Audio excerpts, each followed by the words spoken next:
የተወሰኑ ቃላቶች አንተን አይገልጹምና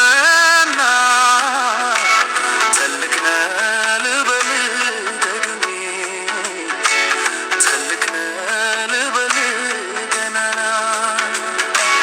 የሚመስል ጠፋ ቢፈለግ ቢፈለግ በምድር ትልቁ እግዚአብሔር የሚያክል ጠፋ ቢፈለግ ቢፈለግ በምድር ትልቁ እግዚአብሔር የሚመስል ጠፋ ቢፈለግ ቢፈለግ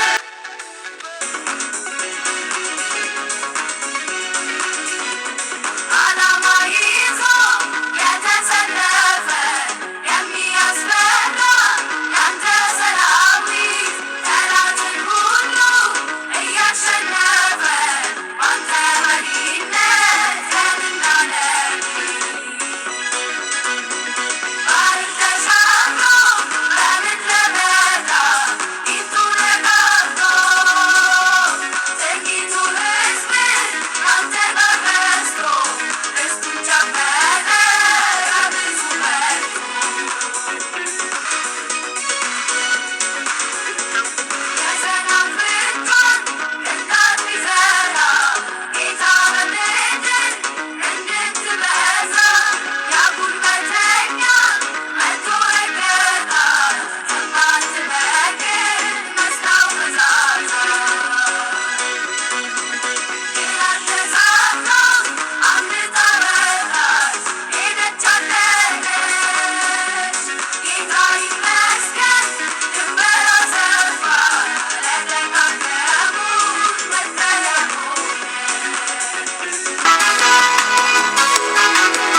አምላኬ አንተ ነው ያማረው ታሪኬ አለ ብዙ ሞገስ እግዚአብሔር ኃይለኛና ታጋሽ እግዚአብሔር አንተ ነህ አምላኬ ያማረው ታሪኬ አንተ ነህ አምላኬ አንተ ነው ያማረው ታሪኬ አንተ ነህ አምላኬ ያማረው ታሪኬ አንተ ነህ አምላኬ አንተ ነው ያማረው ታሪኬ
በዓለም ዙሪያ ላላችሁ ቅዱሳኖች በሙሉ ከእግዚአብሔር ከአባታችን ከጌታም ከኢየሱስ ክርስቶስ ከጌታ መንፈስ ቅዱስ አንድ አምላክ ጸጋና ሰላም ከናንተ ጋር ይሁን።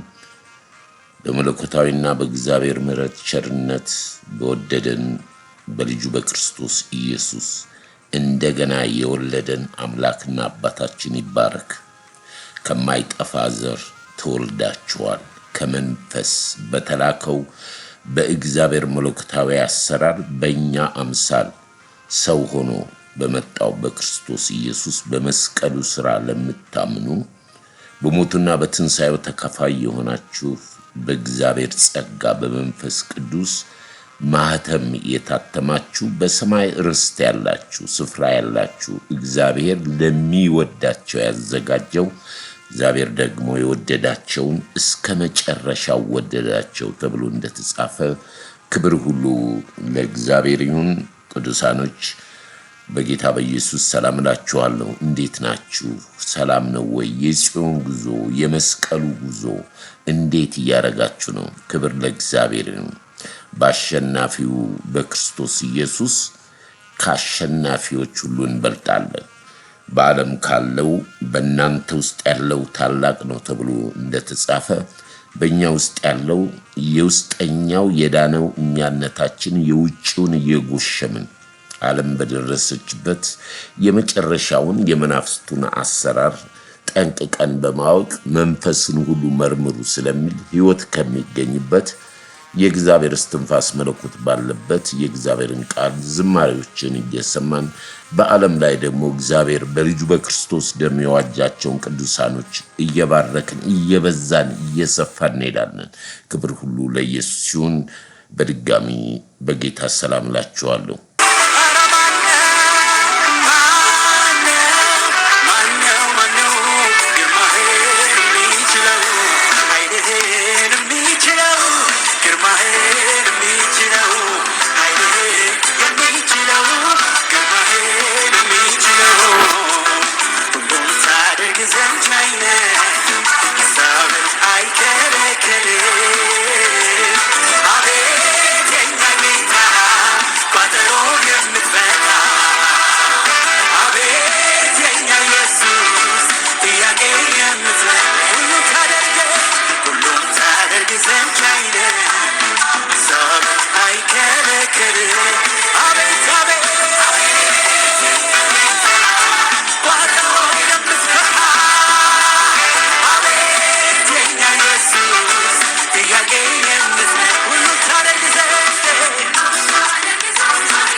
አሜን አሜን አሜን አሜን።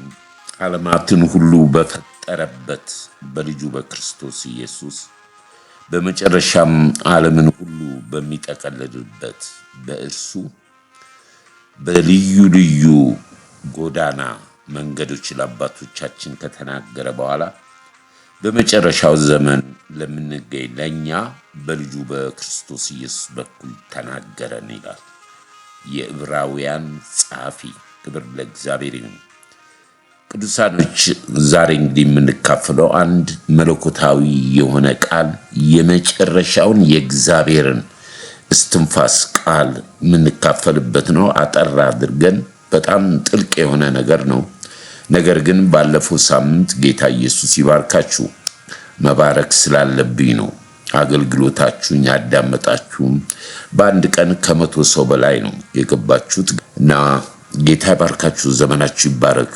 የምትሰሙት ዛሬ እናየዋለን። ይሄ የምትሰሙት ቃል የሚጠቅማችሁን መንፈሳዊ ቃል መስማት በጣም ብፅዕና ነው፣ በረከት ነው። ስለዚህ በራእይ መጽሐፍ ምዕራፍ 1 ላይ እንደሚል የትንቢቱን ቃል የሚያነቡ የሚሰሙ ብፁዓን ናቸው ይላል። መስማት ራሱ በረከት ነው።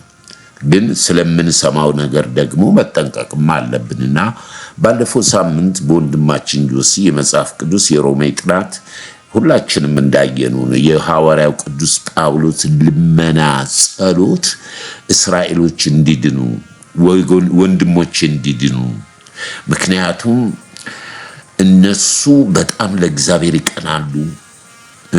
ብዙ ስርዓትም ኪዳንም አባቶችም ከነሱ ሆነው የሚቀኑትና በሃይማኖታቸው የተመኩት ያለ ዕውቀት ነው። ዕውቀት የለውም፣ በስሜት ብቻ ነው። ስለዚህ የኔ ጸሎት የኔ ልመና ወደ እግዚአብሔር ወገኖቼ ወንድሞቼ እንዲድኑልኝ ይሄንን ጌታ እንዲያውቁ ነው። እንደውም እነሱ ይሄንን ጌታ ይህን ክርስቶስ ገብቷቸው እንደኔ ተገልጦላቸው እኔ የተረገምኩ ልሁን፣ እኔ እነሱ ምን ያህል የጌታ ፍቅር እንዳለውና ለወገኖቹ እንደሚያይ በሃይማኖት ታስረው የአብርሃም ልጆች ነን ሲሉ ጌታ ደግሞ የአብርሃም ልጆች አይደላችሁም አላቸው። ምክንያቱም የአብርሃምን ስራ አትሰሩም። የአብርሃምን ስራ ብትሰሩማ ኖሮ አብርሃም አመነ፣ እግዚአብሔር ለአብርሃም ወንጌል ሰበከለት ተብሎ እንደተጻፈ አብርሃም አመነ፣ እናንተ ግን አታምኑ። ስለዚህ የአብርሃም ልጆች ሳትሆኑ የዲያብሎስ ልጆች ናችሁ። እምነት ከመስማት ነው፣ መስማትም የእግዚአብሔርን ቃል ነው። ስለዚህ በቃሌ ኑሩ፣ በቃሌ ተሞሉ፣ በመንፈስ ቅዱስ ተመሩ በሚል ጳውሎስ ጠለቅ ያለ ትምህርት ነው የተማርነው። እኔ በእግዚአብሔር በአምላኬ ፊት የማቀርበው ጸሎት የምጸልየው ወንድሞቼ ወገኖቼ እንዲድኑ ነው በሚል ኃይለኛ የጳውሎስ መልእክት መዳን በማንም የለምና ከዳመና በታች በቃ ማንንም ጠርተን አሞግሰን ዘክረን በስማቸው ጸልየን ምንም የሚሆን ነገር የለም። ይሄ የዲያብሎስ ሽንገላ ነው። ዛሬ እናየዋለን። ዛሬ ጥልቅ የሆነ ነገር እናያለን። ምክንያቱም ዊሽክራፍት አስመሳይ የመናፍስቱ ዓለም እንዴት እንደሚሰራ ከሰዎች ላይ ሊያጠፋ የሚፈልገው ትልቁ በዚህ ዓለም ላይ በአሁኑ ሰዓት ላይ ቤተክርስቲያን ተግዳሮት፣ ቤተክርስቲያንም አንቀላፍታ ደንዝዛ ምእመኑን ማለት ነው፣ ጣራና ቆርቆሮ ሳይሆን ምእመኑን ይሄ ሐሰተኛ መንፈስ ይሄ መናፍስቱ ዓለም ከሰዎች ህይወት ውስጥ እምነትን ማጥፋት ነው። እምነት እንዲጠፋ በቃ እና እምነት ጠፍቶ በራሳቸው ጥረት በራሳቸው ኃይል እውነት ተገልጦላቸው በእውነት እንዳያምኑ የእውነት የመዳኛ መንገዱን የክርስቶስን ኢየሱስ ወንጌል የክርስቶስን የመስቀልን ሥራ ሌሎች አማልክቶችን በመጨመር የሚያምኑበትን ቀጥተኛውን እምነት በሌላ በመበረዝ በሌላ በማድረግ በዛ ሃይማኖት እንዲጸኑ የሚያደርግ እምነትን የሚያጠፋ ነው። እውነተኛውን እምነት በራሳቸው በውጪ ግን የሃይማኖት መልክ አላቸው። በውጭ ግን ክርስቲያን ሊመስሉ ይችላሉና ይህንን መንፈስ ነው ማስተዋል የሚገባል እና በመጨረሻው ዘመን የሚሆነውን ነገር እናያለን። እግዚአብሔር አምላክ ያስተምረናል። መንፈስ ቅዱስ ጊዜ ሲኖራችሁ እንደዚህ አይነት አድምጣችሁ አንድ ቃል አንድ መገለጥ ከበራላችሁ በውስጣችሁ ካገኛችሁ ያ ብዙ ዘመን ያሻግራችኋል። የእግዚአብሔር ቃል ነው። የእግዚአብሔር ቃል ነው። የእግዚአብሔር ጣት ነች። መለኮታዊ ቃል ነው። ሰማይና ምድር ያልፋሉ እኮ ቃሌ ግን አያልፍም ስላለ እንደዚህ እንዳለፈው እኛም ደግሞ ለጠፉት ግራና ቀኛቸውን ለማያውቁት በሃይማኖት ስር ለታሰሩት ሐዋርያ ጳውሎስን ያሳደደችው የኤፌሶን አማልክት አርጤክስስ የኤፌሶኗ አርጤክስስ ጣዖት በሞላው ዓለም ላይ ነግሳ ያንን የሷን ጣዖት የሚቀርጹና የሚሸጡ ጥቅማችን ጎደለ ብለው የጳውሎስን ትምህርት ሲቃወሙ ወገኖች ሆይ የአዲስ ኪዳን እግዚአብሔር የተጠቀመበት ምርጥ ሐዋርያ ጳውሎስ ነው።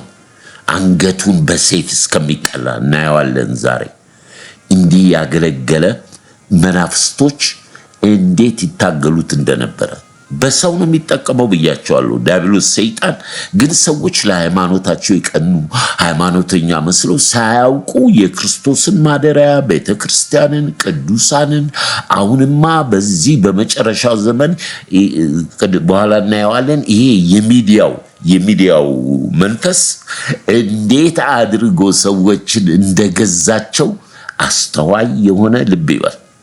እንዴት አድርጎ የዚህ ዓለም ገዢ መናፍስት በሰዎች ላይ ለመልካም ሳይሆን ለክፋት፣ ለተንኮል፣ ለምቀኝነት፣ ለዘረኝነት፣ ለስድብ የሰውንም አልፎ እግዚአብሔርን መንፈስ ቅዱስን የሚሳደብ መንፈስ በጣም ገዝቷቸዋል። በዚህ የሚዲያው ዘመን ስለሚናገሩት ነገር ምንም አይሰቀጥጣቸው። ምን እንደሚያወሩ ፀሐይ ወጣ ስለገባች እግዚአብሔር የተስማማ መሰላቸው። ያንዳንዷ አንደበትህን ጠብቅ፣ የሕይወት መውጫ መግቢያ በአንደበትህ ነው። ዳዊት ምን አለ? ለአንደበቴ ሉጋም አብጅላት አለ። ለአንደበታችን ሉጋም ቢኖር ጥሩ ነው፣ መንፈሳዊ ነገር መሰናከያ ከምንሆን። ስለዚህ ሰውን አይደለም እናየው። ውጊያችን ከደምና ከስጋ ጋር አይደለም። ውጊያችን ከዚህ ዓለም ገዢ እርኩሳን መናፍስት በአየር ላይ ስልጣን ያላቸው ደግሞ ዲያብሎስ ዙፋኑን በዘረጋበት ዓለም ውስጥ ነው ያለችው ቤተክርስቲያን። ያለ መንፈስ ቅዱስ ቤተክርስቲያን በእርሱ መንፈስ ውስጥ የተዋጠች ነች። በገንዘብ አምልኮ በማይሆን ነገር ቤተክርስቲያን ስንል ቅዱሳንን የምናያቸው ነገር በዚህ ዘመን ይሄ ጩኸቱ፣ ይሄ መብራቱ፣ ይሄ የተለያየ ነገር የምናየው ነገር ጌታ የለበትም፣ መንፈስ ቅዱስ የለበትም። በጣም አስመሳይ ነው። ካውንተር ፌስ ነው። ራሱን ይቀያይራል። ካልነቃን በመንፈስ ካልነቃን እንወሰዳለንና በጣም አስቸጋሪ ዘመን ነውና እግዚአብሔር የመጨረሻ የልቡን የተናገረበትን ክፍል ዛሬ እንመለከታለን። ክብር ሁሉ ለኢየሱስ ይሁን።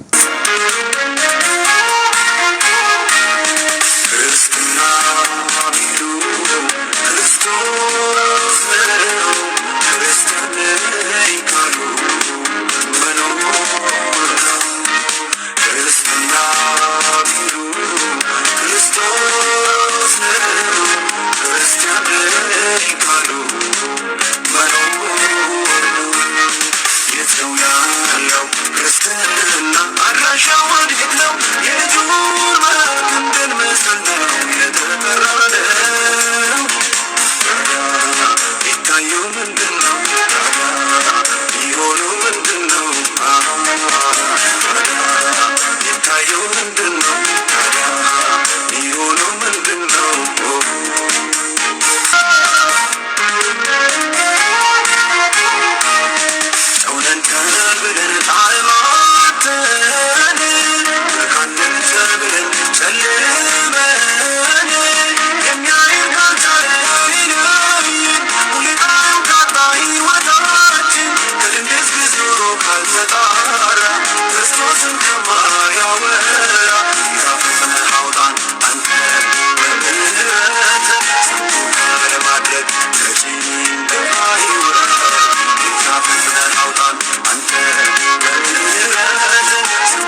ክብር ሁሉ ለእግዚአብሔር ይሁን።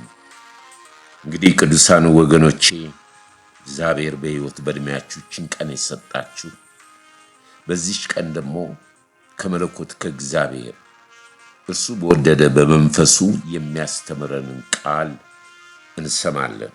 ይህ ቃል የመጨረሻው መጽሐፍ ነው። የእግዚአብሔር እስትንፋስ የመጨረሻው መጽሐፍ። የመጀመሪያው መጽሐፍ ብሉይ ኪዳን፣ የመጨረሻው መጽሐፍ አዲስ ኪዳን የዮሐንስ ራእይ ነው። የዮሐንስ ራእይ ተብሎ የሚጠራው ራእዩ ግን የዮሐንስ አይደለም። ራእዩ የክርስቶስ ራእይ ነው። ሲጻፍ ነው የዮሐንስ የተባለው። ስናነብ እናየዋለን። ይሄ ቃል ይሄ የዮሐንስ ራእይ ትንቢት ነውና ትንቢት በቀላሉ በስጋ ወይንም በፈለግነው መተርጎም አንችልም። ግን እግዚአብሔር መንፈስ ቅዱስ ያስተምራል። በተለይ የትንቢተ ዳንኤልን መጽሐፍ ስናይ የትንቢተ ዳንኤል መጽሐፍ በጣም ከባድ መጽሐፍ ነው። ምክንያቱም የትንቢተ ዳንኤል መጽሐፍ የሚፈታው በዮሐንስ ራእይ ነው። ምክንያቱም የትንቢተ ዳንኤልን መጽሐፍ እግዚአብሔር ጌታችን ምን አለው? ዝጋው አለው። መጽሐፉ ይዘጋል። የተዘጋ መጽሐፍ ነው። ነገር ግን ወደ ዮሐንስ ራእይ ስንመጣ ክፈተው ብሏል። የሕይወትን መጽሐፍ ይከፈት ብሏል። የታረደው በግ መክፈት።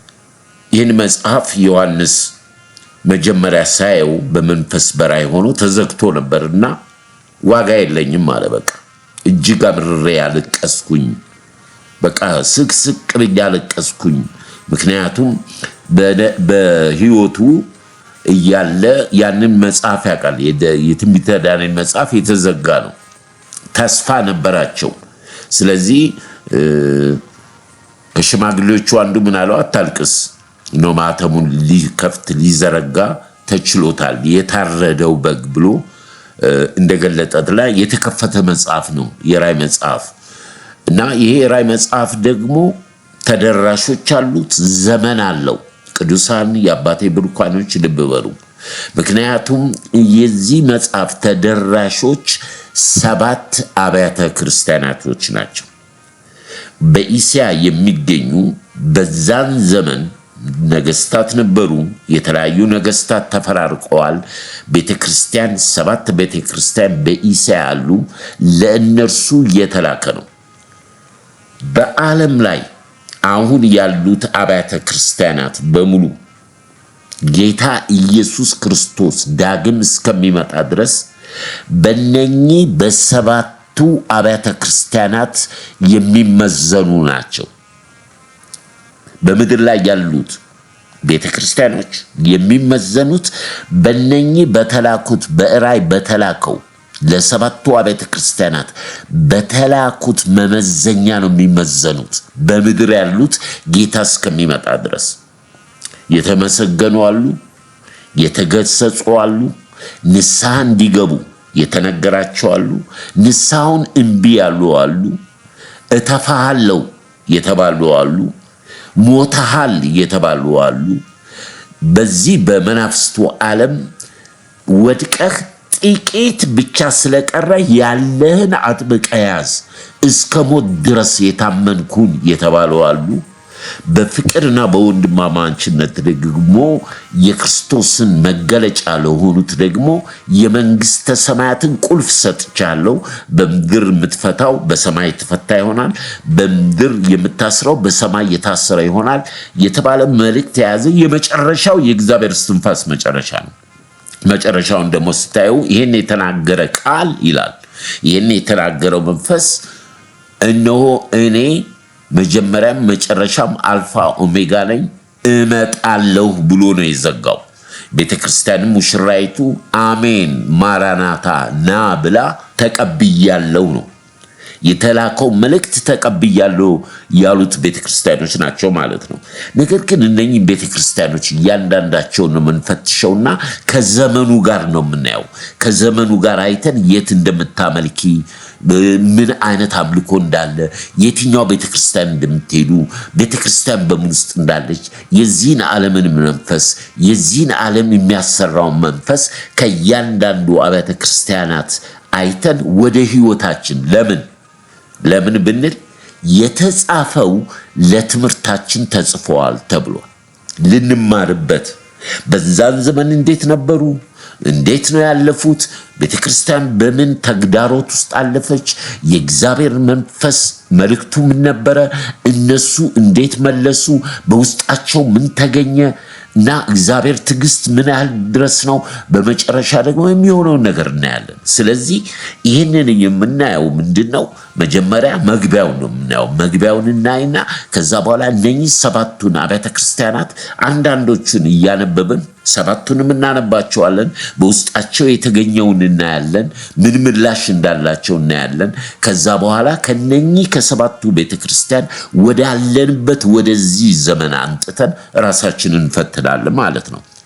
ራሳችንን ብንመረምር ባልተፈረደብን ነበር ተብሎ ተጽፏል። ወገኖች ሆይ ክርስትና ዋጋ ያስከፍላል። ቤተክርስቲያን በተግዳሮት ውስጥ በብዙ ነገር ውስጥ ነው ያለፈችው። በዓለም ላይ ብዙዎች ወደ ቤተክርስቲያን አቴንድ አድርገው ያመልካሉ። በቤተክርስቲያን በየሃይማኖቱ በቤተክርስቲያን ብዙ ሰዎች አሉ። ነገር ግን ዳግም ልደት ያላገኙ፣ በቃሉና በመንፈሱ ዳግም ያልተወለዱ፣ የሃይማኖት መልክ ያላቸው፣ በሕግ የተያዙ፣ ወግና ስርዓትን የአባቶችን ወግ እየመረመሩና እየያዙ የተላከውን ያልተቀበሉ፣ ቦርን አጌን ያልሆኑ የኒቆዲሞስ መምህሮች ተማሪዎች፣ እንደነ ሳኦል በገማልያል እግር ስር የተማሩ፣ ያለ ክርስቶስ ያሉ፣ እግዚአብሔርን እናውቃለን የሚሉ፣ ከዚህ መለኮታዊ ቃል ዳግም ያልተወለደ የእግዚአብሔርን መንግስት አያይም። ይችን ህይወት ለማግኘት በቤተክርስቲያን እግዚአብሔር ተክሎ ባለው ቤተክርስቲያን የተሰቀለው ክርስቶስ ብቻ እንዲሰበክ፣ ሰዎች ከኃጢአታቸው ስርየት እንዲያገኙ፣ ቤዛ የሆነውን ክርስቶስ እንዲያውቁ ቤተክርስቲያን በምድር አለች። በብዙ ተግዳሮት በብዙ ውጊያ ታልፋለች። ምዕመኑ ግን አስተዋይ አይደለም። ይህንን በተመለከተ ጥልቅ የሆነ ነገር እንመለከታለን።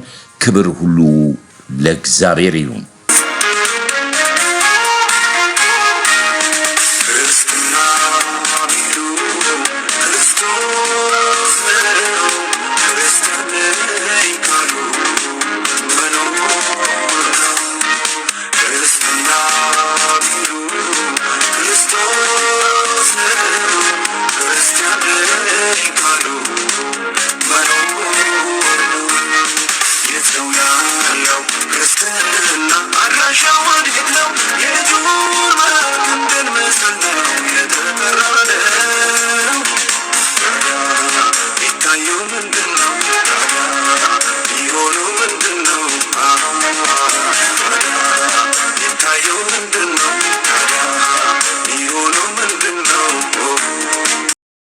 የመጨረሻው መጽሐፍ የጌታችን የኢየሱስ ክርስቶስ ራእይ መጽሐፍ በጌታ በኢየሱስ ክርስቶስ አነባዋለሁ። ቶሎ ይሆን ዘንድ የሚገባውን ነገር ለባሪያው ያሳይ ዘንድ እግዚአብሔር ለኢየሱስ ክርስቶስ የሰጠው።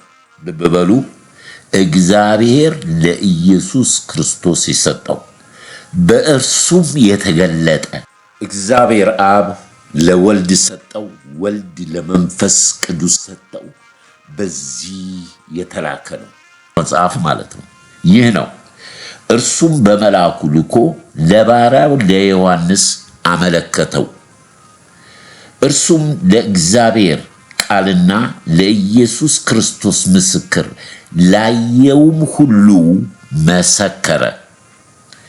ዘመኑ ቀርቧል። የሚያነበው የትንቢቱን ቃል የሚሰሙና በውስጡ የተጻፈውን የሚጠብቁ ብፁዓን ናቸው። ዮሐንስ በእስያ ላሉት ለሰባቱ አብያተ ክርስቲያናት ካለውና ከነበረው ከሚመጣው በዙፋኑ ፊት ካሉት ከሰባቱ መናፍስት ከታመነው ምስክር ከሙታንም በኩር የምድር ነገሥታት ገዢ ከሆነ ከኢየሱስ ክርስቶስ ጸጋና ሰላም ለእናንተ ይሁን። ለወደደን ኃጢአታችንን በደሙ ላጠበልን መንግሥትም ለአምላኩና ለአባቱ ካህናት እንድንሆን ላደረገ ለእርሱ ከዘላለም እስከ ዘላለም ክብርና ኃይል ይሁን፣ አሜን። እነሆ ከዳመና ጋር ይመጣል፣ ዓይኖች ሁሉ ይወጉትም ያዩታል፣ የምድር ወገኖች ስለ እርሱ ዋይ ዋይ ይላሉ። አዎ አሜን። ያለውና የነበረው የሚመጣው ሁሉን የሚገዛው ጌታ አምላክ አልፋና ኦሜጋ እኔ ነኝ ይላል። እኔ ወንድማችሁ የሆንኩ ከናንተም ጋር አብሬ መከራውና መንግስቱን የኢየሱስ ክርስቶስንም ትዕግስት የምካፈል ዮሐንስ ስለ እግዚአብሔር ቃልና ስለ ኢየሱስ ምስክር ፍጥሞ በምትባል ደሴት ነበርኩ። በጌታ ቀን በመንፈስ ነበርኩ። በኋላዬ የመለከትን ድምፅ የሚመስል ታላቅ ድምፅ ሰማሁ። እንዲሁም የምታየውን በመጽሐፍ ጻፍ፣ ወደ ኤፌሶን፣ ወደ ሰርሜስ፣ ወደ ጴርጋሞን፣ ወደ ቲያጥሮ፣ ወደ ሰርዴስ፣ ወደ ፊላዴልፊያ፣ ወደ ሎዶቅያ፣ በእስያ ወዳሉት ወደ 7ቱ አብያተ ክርስቲያናት ላካለኝ። የሚናገረኝን ድምፅ ለማየት ዞር አልሁ። ዞር ብዬ 7 የወርቅ መቅረጾች አየሁ።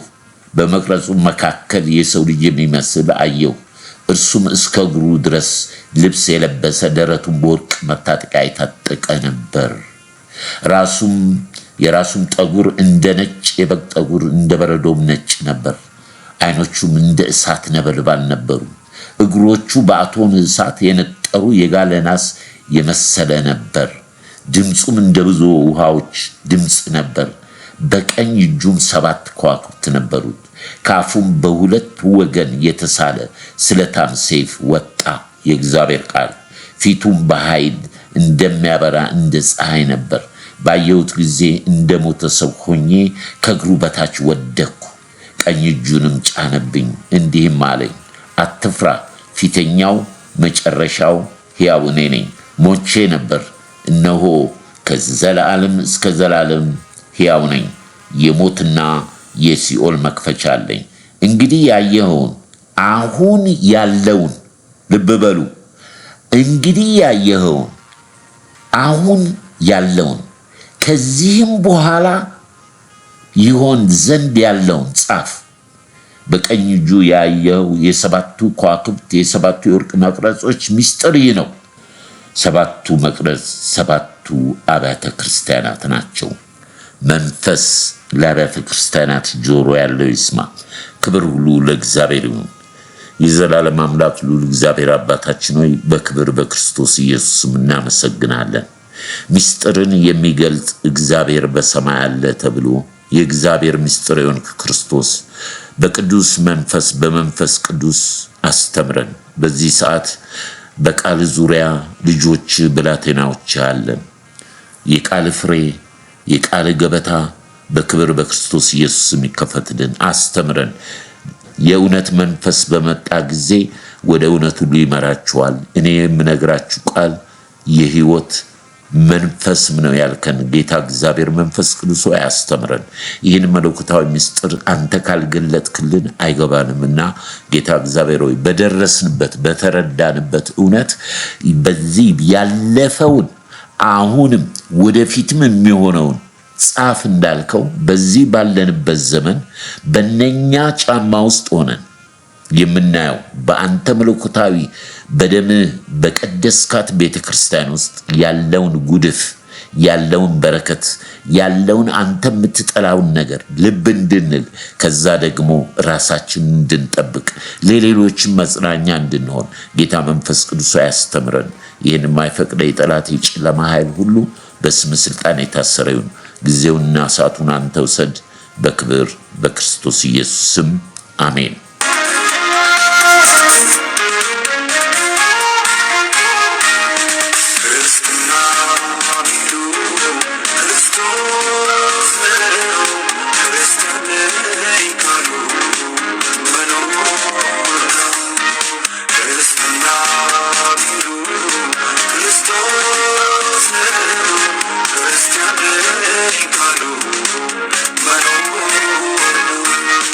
It's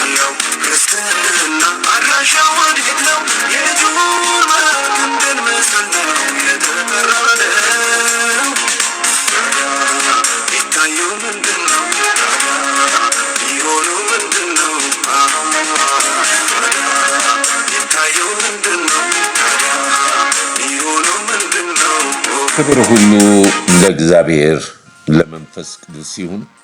እንግዲህ ይህን ያነበብነው እንዳልኩት የራእይ መጽሐፍ ስለሆነ ትንሽ መግቢያውን ስናይ የክርስቶስ ራእይ ከእግዚአብሔር ተቀብሎ ጌታ ገልጦት ለዮሐንስ እንደላከው ነው እንግዲህ የምናየው። ነገር ግን ትልቁ ምስጢር ዘመኑ በዛን ጊዜ የነበረው ዘመን ለዚህ ለአዲሱ ሃይማኖት በጣም አስቸጋሪ ነበር። በተለይ በዛን ዘመን ውስጥ የሮም ዓለምን ገዝታ ያለችው የዲያና መንፈስ ወይንም የጠፈሯ ንግስት የሚመለኩት አማልክቶች በሙሉ በሮማውያን ዘመን ይህንን አዲስ ሃይማኖት የክርስቶስን ወንጌል ይቃወማሉ። በተለይ ኔሮ በጣም ጨካኝ እንደሆነ ብዙ ቅዱሳኖችን ያሰቃየ የገደለ ከተሞችን ሌሊት በእሳት እያቃጠለ እነኚህ አዲስ ሃይማኖት የያዙት ናቸው እነሱ ናቸው እያለ ክርስቲያኖችን የሚገድል በቁማቸው ስጋቸውን እየላጨ እንደ ጧፍ ለመብራት የሚጠቀምባቸው የመንገድ ቅጥራን ያደረገ በቤተክርስቲያን በክርስቲያን በዚህ በክርስቶስ ኢየሱስ ወንጌል ከባድ ተግዳሮት ከባድ ነገር ያለበት ዘመን ነው። ስለ ወንጌል ስለ ክርስቶስ በሮም ዘመን በዛን ዘመን ውስጥ ነው ጴጥሮስ ተዘቅዝቆ የተሰቀለው። በዛን ዘመን ውስጥ ነው ሐዋርያው ቅዱስ ጳውሎስን በገበያ በሜዳ ላይ አንገቱን የቆረጠው። በጣም ጨካኝ የሆነ ቤተክርስቲያን እንዴት እንዳለፈች ያው እንግዲህ ሮማውያኖችን ምናቅና ሮም ዓለምን በገዛችበት ኔሮ ጌታ ነኝ በሚልበት ምድር ኢየሱስ ጌታ ነው የሚል ምስክርነትና ስብከት ነው። ኢየሱስ ጌታ ነው ብለህ በአፍህ ብትመሰክር እግዚአብሔር ከሙታን እንዳስነሳው በልብ ብታምን ለሐዋርያቶቹ ዋጋ አስከፍሏል። ከሱ በኋላ ኔሮ ከሞተ በኋላ ዶሚሽያን የተሰኘ መሪ ነው የነበረው በሮም ውስጥ። እርሱ ደግሞ ከዚህኛው የከፋ ነበረ፣ በጣም የከፋ። ያው እንግዲህ ዓለም ወንጌል ሲመጣ ሁላችሁ የምታውቁት በሁሉ አገር በባቢሎን የባቢሎን ናቡከደነፆር የራሱ ምስል አቁመዋል። በተለያየ አገር ውስጥ አማልክቶች አሉ የሚመለኩ። ብዙ አማልክቶችን ቢኖሩም የሚመለክ ግን አንድ እግዚአብሔር ብቻ ነው።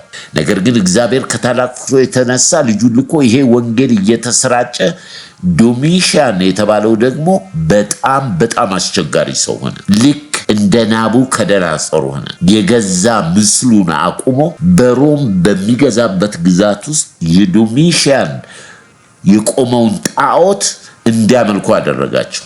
ዮሐንስ ይሄንን በመቃወሙ ያዘው፣ ገረፈው፣ አሰረው።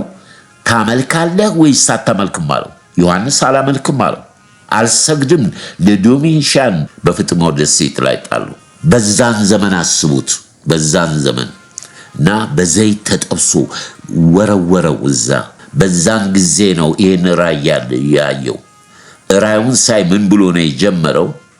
በጌታ ቀን እኔ በመንፈስ ነበርኩኝ አለ። ጌታ የሆነው ዶሚሽያን ነው። እሑድ ማለቱ አይደለም። ጌታ የሚመለክበት ቀን ማለቱ አይደለም። ዓለምን አንቀጥቅጦ የገዛው ዶሚሽያን ምስሉን አቁሞ በሚያሰግድበት የሰዎች ሞራል የሰዎች ነገር ዝቅ ብሎ አምላክ ነው ብሎ ሲያመልኩት በዛ ቀን እኔ በመንፈስ ነበርኩ አለ። ክብር ለእግዚአብሔር ይሁን። አያችሁ፣ የመናፍስትን ዓለም የምንለየው በእንደዛ አይነት ነው።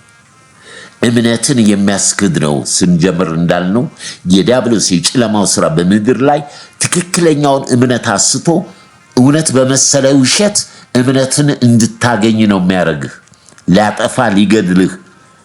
ስለዚህ ዮሐንስ በፍጥሞ ደሴት ሆኖ በጌታ ቀን ያንን ነገር እንዳየ ይናገራል። እና ራእዮቹን አየ። እንግዲህ ሁላችንም ያነበብነው ነው። እና የሚገርም ራእይ ነው ያየው። በሰማይ አንድ ታላቅ ዙፋን አየሁ ይላል። በዙፋኑ ላይ ሰው የሚመስል የተቀመጠ እንደገና ደግሞ በወርቅ መቅረጾቹ ይመላለሳል። 7 ከዋክብት 7 መቅረጾች የያዘ በቃ ያንን ያየሁት አለ። ጸጉሩ ነጭ የሆነ አይኑ እንደ ፀሐይ የሚያበራ ደረቱ ወርቅ የሆነ በቀኝና በእጁ ላይ የያዘ ያንን ሳይ ድምፅ ነው የሰማሁት። ዞር ስል ሞትኩ አለ። ስጋና ለባሽ እግዚአብሔርን አይቶ ጌታን አይቶ በመለኮት እግዚአብሔር ወልድን አይቶ በሕይወት የሚኖር የለም። እኛ አሁን በስጋ ስለመጣ ነው የናቅነው። እኛ ያቀለልነው ወንጌልን ሞትኩኝ አለ ያናግረኝ የነበረውን ጌታን ከዛ እጁን ጫነብኝ አለ።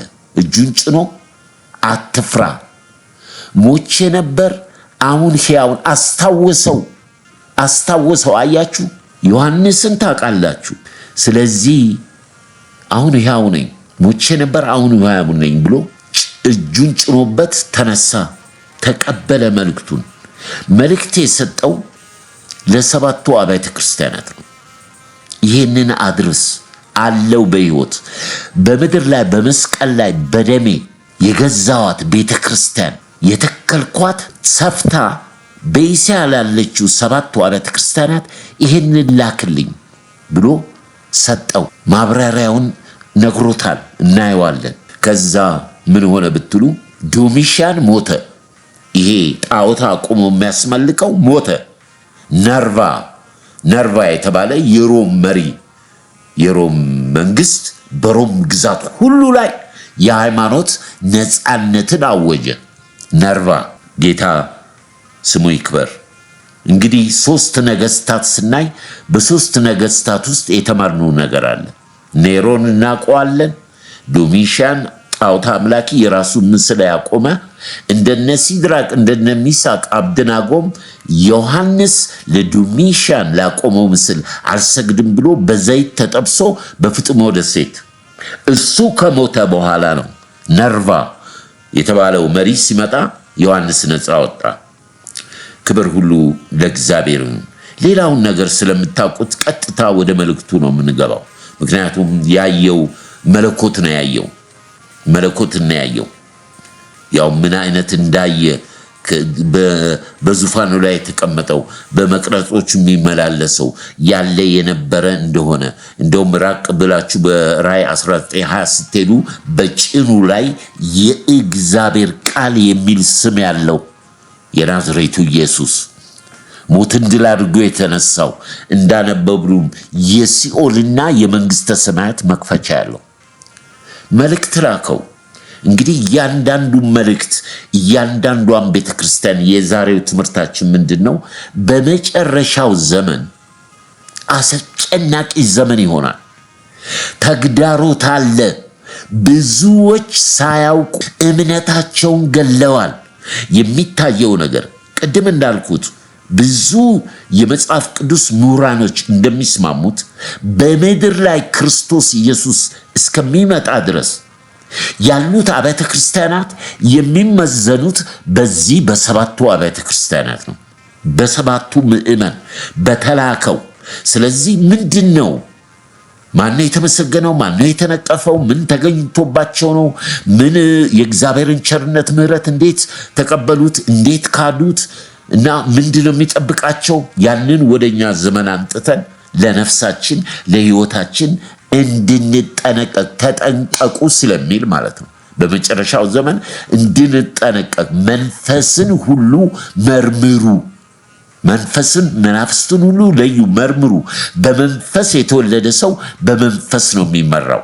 ስለዚህ ቆም ብለን ዛሬ የምናያቸውን መጨረሻ ላይ ወደኛ አንጥተን በዚህ ዘመን በእኛ ዘመን በየቤተ ክርስቲያኑ የሚታየው ምንድነው እንመዝናለን ማለት ነው። ክብር ሁሉ ለእግዚአብሔር ይሁን።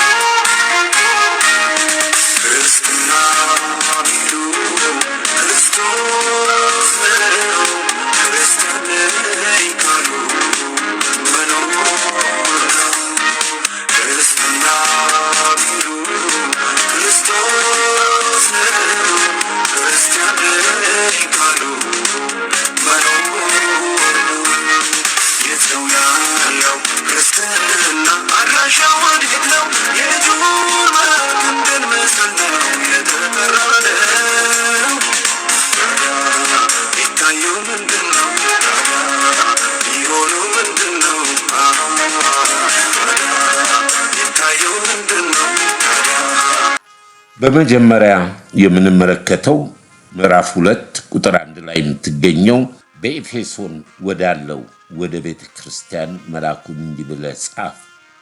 በቀኝ እጁ 7 ከዋክብት የያዘ በ7 የወርቅ መቅረዞች መካከል የሚሄደው እንዲህ ይላል፣ ስራህን፣ ድካምህን፣ ትዕግስትህን አውቃለሁ። ክፉዎችንም ልትታገስ እንድትችል እንዲሁም ሳይሆኑ ሐዋርያንን የሚሉትን መርምረህ ሐሰተኞች ሆነ አግኝታቸዋል አውቃለሁ። ታግሰህማል፣ ስለ ስሜ ብለህ ጸንተህ አልደከምክም። ዳሩ ግን የምነቅፍ ነገር አለኝ፣ የቀደመውን ፍቅርህን ትተሃል። እንግዲህ ከወዴት እንደወደቅክ አስብ፣ ንስሐ ግባ፣ የቀደመው ሥራህን አድርግ፣ አለበለዚያ እመጣብሃለሁ። ንስሐ ባትገባ መቅረጽህን ከስፍራው እወስድብሃለሁ የተባለች ቤተ ክርስቲያን ነች። ተመስግናለች፣ የተመሰገነች ነች። ከምስጋናዎቹም አንዱ ትዕግስት ያላት ቤተ ክርስቲያን፣ ስራዋም ደግሞ ድካም ያለው፣ ድካሟንም ጌታ ያየ፣ ክፉዎችን እንደታገሰች ነገር ግን የሚነቅፋት ነገር አለ። እንዲሁም ደግሞ ሳይሆን ሐዋርያንን የሚሉትን ሐዋርያ ሳይሆኑ ሐሰተኞች ሆነው አግኝታቸዋል ይላቸዋል። ምእመኖቹን ማለት ነው፣ ቤተክርስቲያኑ። ሐዋርያንን የሚሉትን መርምረህ በመንፈስ የሚመሩ ናቸው ማለት ነው። ሐዋርያ እንዳላገኛቸው አውቃለሁ። ታግሰሃል፣ ነገር ግን ምንድነው? ትዕግስታችሁ አልዘለቀም።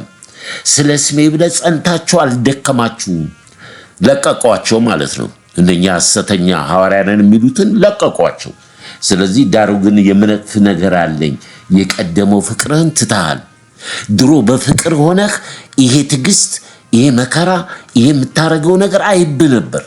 ደግሞም በመሃልህ የገቡትን ሐዋርያንን የሚሉ እነሱን ለይተሃል። ነገር ግን ያንን የቀደመው ፍቅርህን ትተሃል። እነቅፋለሁ። ስለዚህ ምንድነው? ንስሐ ግባ፣ ቤትን አጽዳ፣ መቅረጽን ከስፍራው ወስድብሃለሁ የሚል ነው የመጀመሪያዋ ቤተ ክርስቲያን። ነገር ግን የማመሰግን ደግሞ ነገር አለኝ አለው። ካስጠነቀቀ በኋላ ጌታ የማመሰግን ነገር አለኝ፣ እኔ ደግሞ የምጠላውን የኒቆንያን ስራ ጠልተሃል። አያችሁ፣ እዛ ውስጥ መጥተው ነበር ሐሰተኞች፣ የኒቆንያ ትምህርት። ስለዚህ ያንን ተቃውመዋል ኤፌሶኖች። ኤፌሶን በጣም ትልቅ ቤተክርስቲያን ነች። መንፈስ ለአብያተ ክርስቲያናት የሚለውን ጆሮ ይስማ። ለኤፌሶን የተናገርኩትን በምድር ላይ ያላችሁ አብያተ ክርስቲያናት ስሙ፣ ቅዱሳኖች ስሙ። በቃ ይሄንን ነው። የቀደመው ፍቅርን አትጣል። ትዕግስትን አውቃለሁ፣ ድካምህን አውቃለሁ። ደግሞ ሐሰተኞችን መርምረህ እንደለያቸው አውቃለሁ። የኒቆንያንም ትምህርት ደግሞ አልቀበልም ማለትን አውቃለሁ።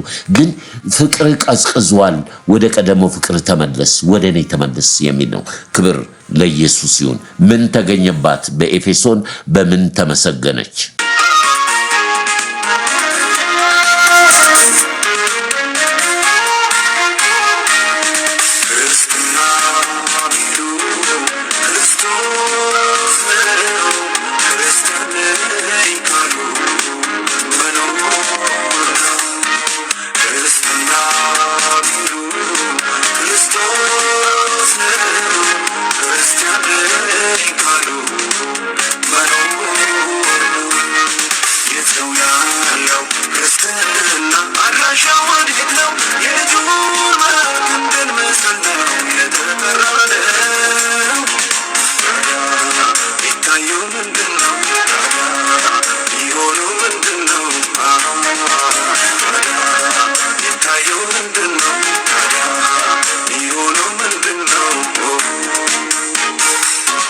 ሁለተኛዋ ቤተ ክርስቲያን ሰርሜስ ነች። ወደ ሰርሜስ ቤተ ክርስቲያን መልአኩን እንዲህ ብለህ ጻፍ።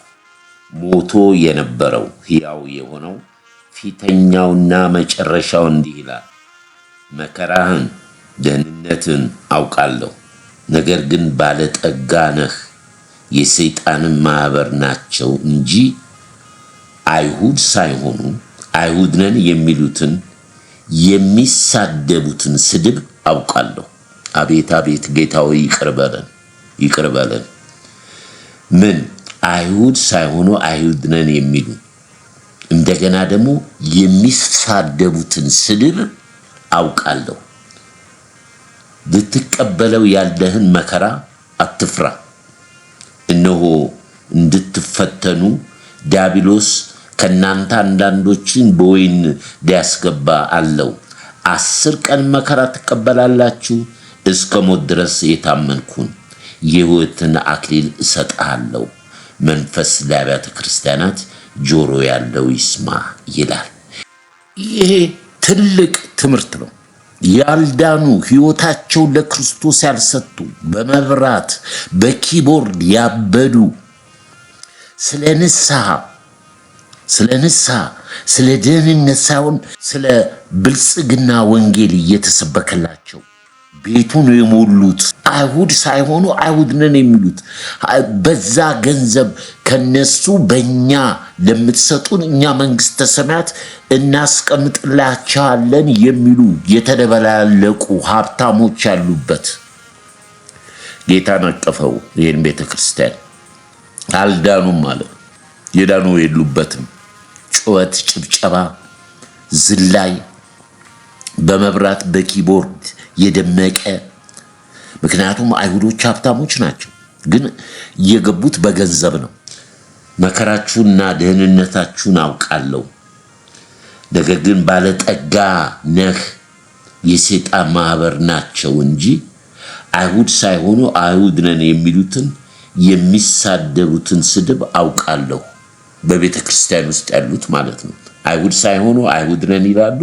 የስድብ መንፈስ አለባቸው።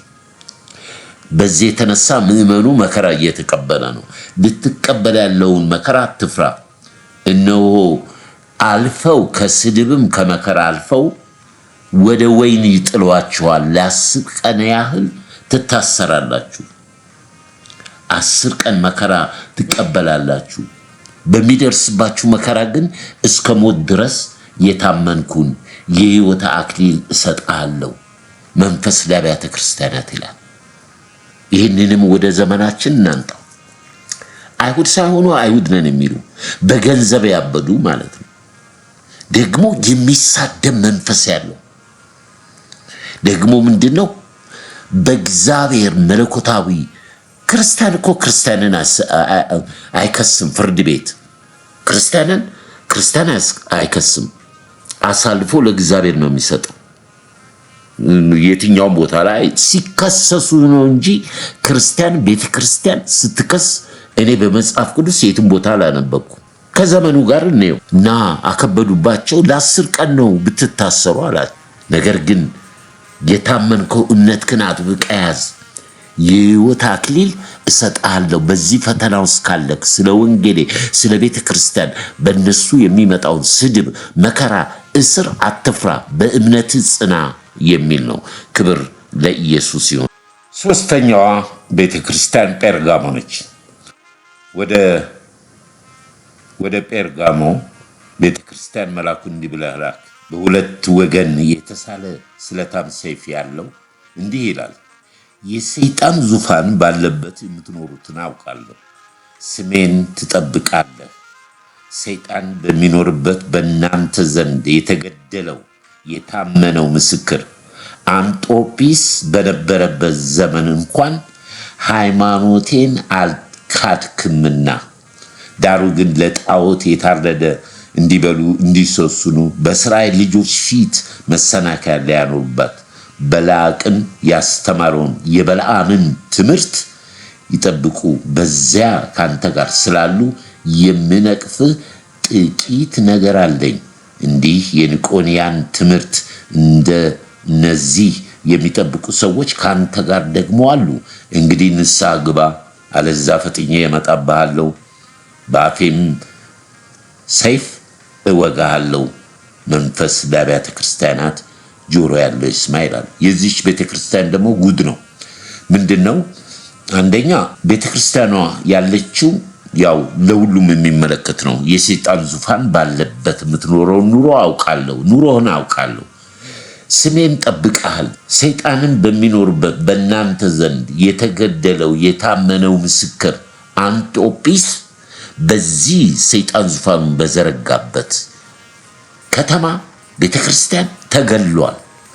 ነገር ግን በእርሱ ዘመን ጀምረህ ሃይማኖቴን አልካድክምና ይላል። ብዙ ጊዜ የምናገረው ክርስትና ክርስቶስ መገለጥ ነው የምንለው ይቺ ቤተክርስቲያን ነች። ክርስትና ሃይማኖት አይደለም የምንለው። ምክንያቱም እዚህ ቦታ ላይ ነው ክርስቶስ ኢየሱስ ሃይማኖቴን ጠብቀሃል፣ የሰጠውን ያስተማርኩትን ወንጌል ጠብቀሃል ነው የሚለው። ስለዚህ ምን ይላል? በእናንተ ዘንድ የተገደለው የታመነው ምስክር አንጦጲስ በነበረበት ዘመን እንኳን ሃይማኖቴን አልካድክም። ሃይማኖታችን ክርስቶስ ነው። ክርስቶስ ያስተማረው ትምህርት የማይጨመርበት የማይቀንስበት ሌላ ወንጌል የለም። ሐዋርያ ጳውሎስ ምን ይላል? ልዩ ወንጌል አለ ብሏል። እሱ የሚያናውጣችሁ የሚያጠፋችሁ ወደ ሞት የሚያደርስ ሰፊ መንገድ ነው። የመስቀሉ ጠባብ ነው። ስለዚህ የክርስቶስ ሃይማኖት ማለት የክርስቶስ ትምህርት ነው።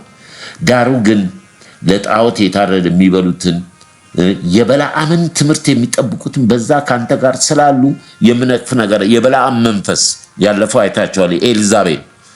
የኤልዛቤል መንፈስ ነው በለዓምን የያዘው። ኤልዛቤልን አግብቶ 500 ነቢያት ይዛለት የመጣችው የበለዓም መንፈስ እና ያ ነገር አለብህ ያንን ነገር አይብሻለሁ አላት ቤተክርስቲያኗ። ሐሰተኛ ነቢያቶች በዝተዋል ነው የሚላት። የበለዓም መንፈስ ያ ነው፣ የእግዚአብሔርን ነቢያት ያሳደዱ። ስለዚህ ምን ይላታል? የኒቆናያን ትምህርት እንደዚሁ የሚጠብቁ ሰዎች ካንተ ጋር ደግሞ አሉ። እንግዲህ ንስሐ ግባ፣ አለዛ ፈጥኜ እመጣብሃለሁ፣ በአፌም ሰይፍ እወጋሃለሁ። መንፈስ ለአብያተ ክርስቲያናት ጆሮ ያለው ይስማ። እንግዲህ እንመልከት። ሐሰተኛ መናፍስቶች አሉ፣ የተለየ ትምህርት አለ። ነገር ግን ምንድነው? በመጀመሪያ ሲጠይቃቸው የሰይጣን ዙፋን ባለበት ፈተናውን ችግራችሁን አውቃለሁ፣ በእናንተ ዘንድ የተገደለው አንጦጲስ ስለ ሃይማኖቴ የቆመውን እሱን ተመልከቱ።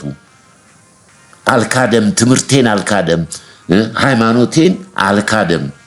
ያ ሞዴል ሊሆናችሁ ይገባ ነበር። ዳሩ ግን እናንተ ግን በእስራኤል ልጆች ፊት መሰናክያ ሆናችሁ። የበለዓምን ትምህርት የሚጠብቁ በዛ ከናንተ ዘንድ አሉ።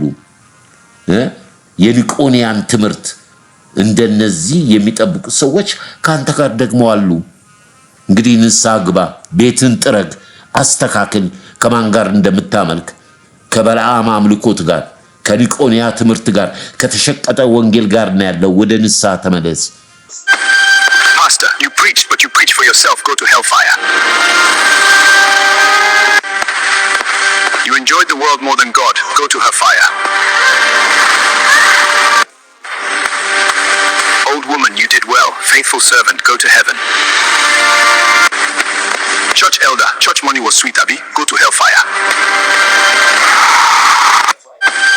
Pastor, you preached, but you preach for yourself. Go to hellfire. አለበለዚያ እመጣብሃለሁ አለ። ንስሐ ግባ። ክብር ለኢየሱስ ይሁን። የሚመክርን የመከረኝን እግዚአብሔርን አመሰግናለሁ አለ ዳዊት። እግዚአብሔር ይመስገን፣ ቃሉ ሕያው ነው።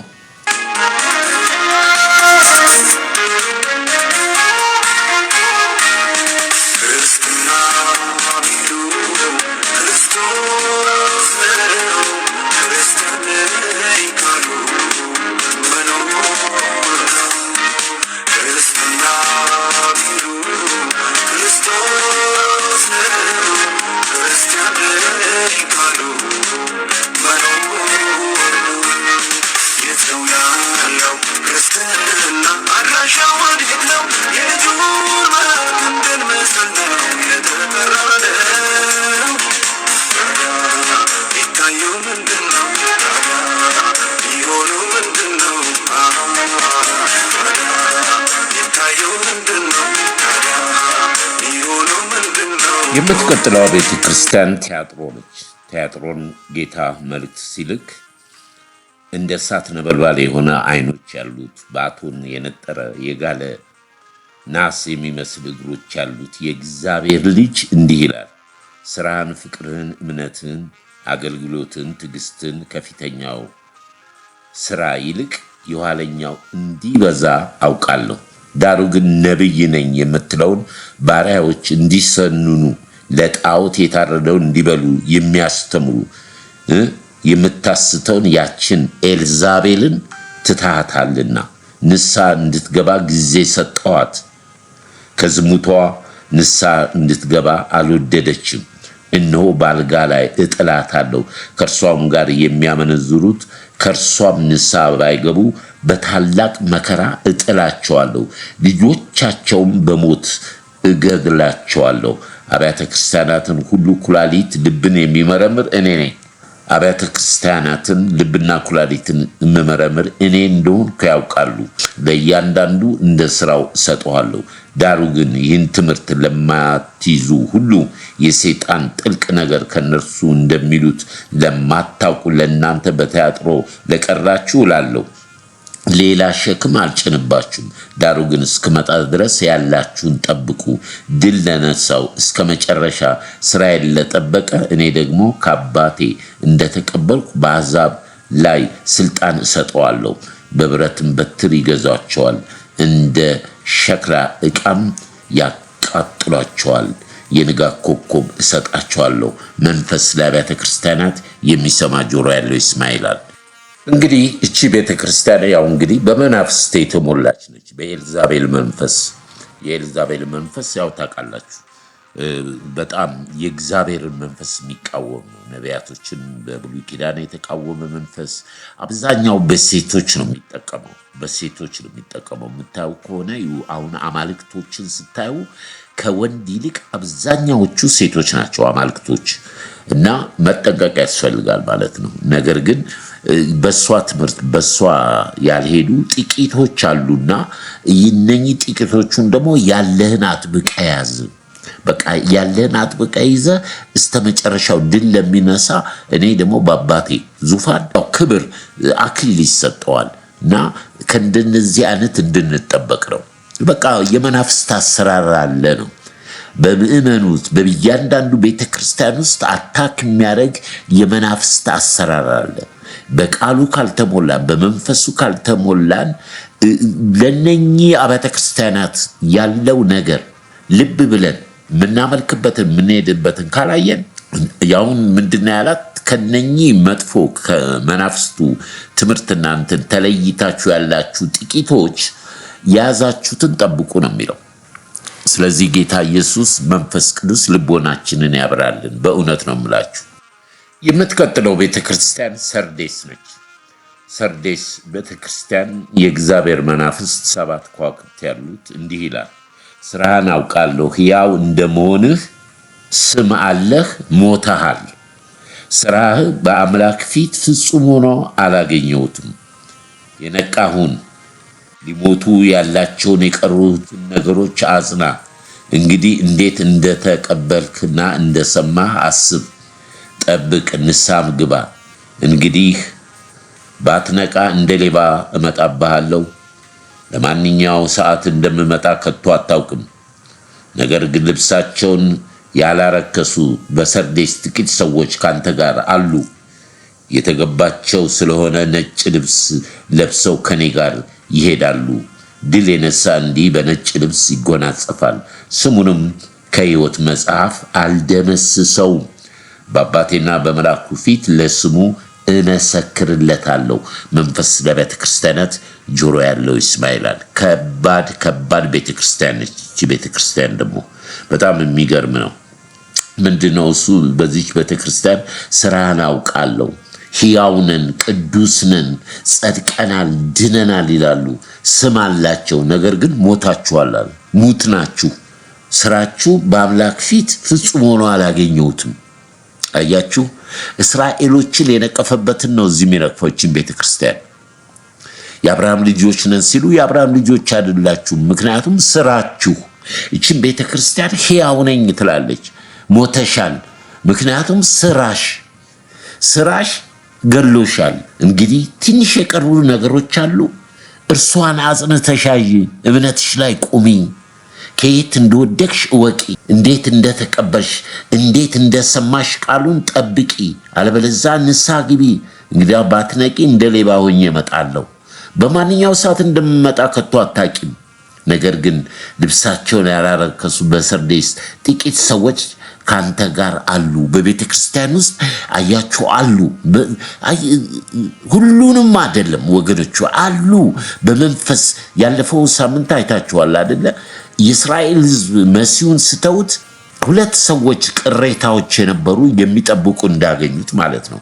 በዚህችን ቤተ ክርስቲያን አሉ ጥቂት ሰዎች ነጭ ልብስ አለብሳቸዋለሁ ከኔ ጋርም ይሄዳሉ አለ።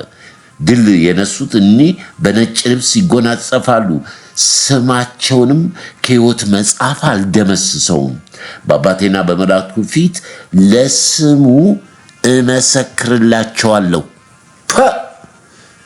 አንደኛ ነጭ ልብስ ነው የሚለብሱት። ከሕይወት መጽሐፍ ስማቸው አይጠፋም፣ አይሰረዝም። እመሰክርላቸዋለሁ ይላል መንፈስ ለአብያተ ክርስቲያናት። ለዚህ ነው ጳውሎስ የቆመ እንዳይወድቅ ይጠንቀቅ የሚለው። ሕያዋንን ተቀድሰናል፣ ያለኛ የለም። በቃ ይሄ ትዕቢት ነው፣ ትዕቢት ነው ወገኖች ሆይ። ምን አላት እችን ቤተክርስቲያን? እነሱ እኮ በቃ ሕያዋን ቅዱስነን ነው የሚሉት። ነገር ግን ስራ በአምላክ ፊት ዋጋ የለውም፣ ሞታችኋል። ነገር ግን ጥቂት ነገር አላችሁ፣ እሷን ጠብቁ።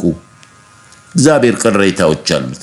ለዚህ ነው የምንደክመው የምንለፋው። ሰዎች ከዚህ ከታሰሩበት የሃይማኖት እስር ከመናፍስቱ ዓለም ወጥተው የተሰቀለው ክርስቶስ ተፈጸመ ብሏል። ስላንቺ ስላንተ ማንም አይገባም በዛ ውስጥ። ስለ አንተ ዋጋ የከፈለው ክርስቶስ ነው። ተፈጸመ፣ ከፍዬልሃለሁ። ዕዳ የለብም፣ የኃጢአት የለብም፣ አዲስ ፍጥረት ነህ። ስለዚህ ይሄ የሚሞተው ስጋ የማይሞተውን ይለብሳል። እመን፣ በእምነት ነው። አለበለዚያ ንስሐ ግቡ ነው የሚለው። ክብር ለኢየሱስ ይሁን።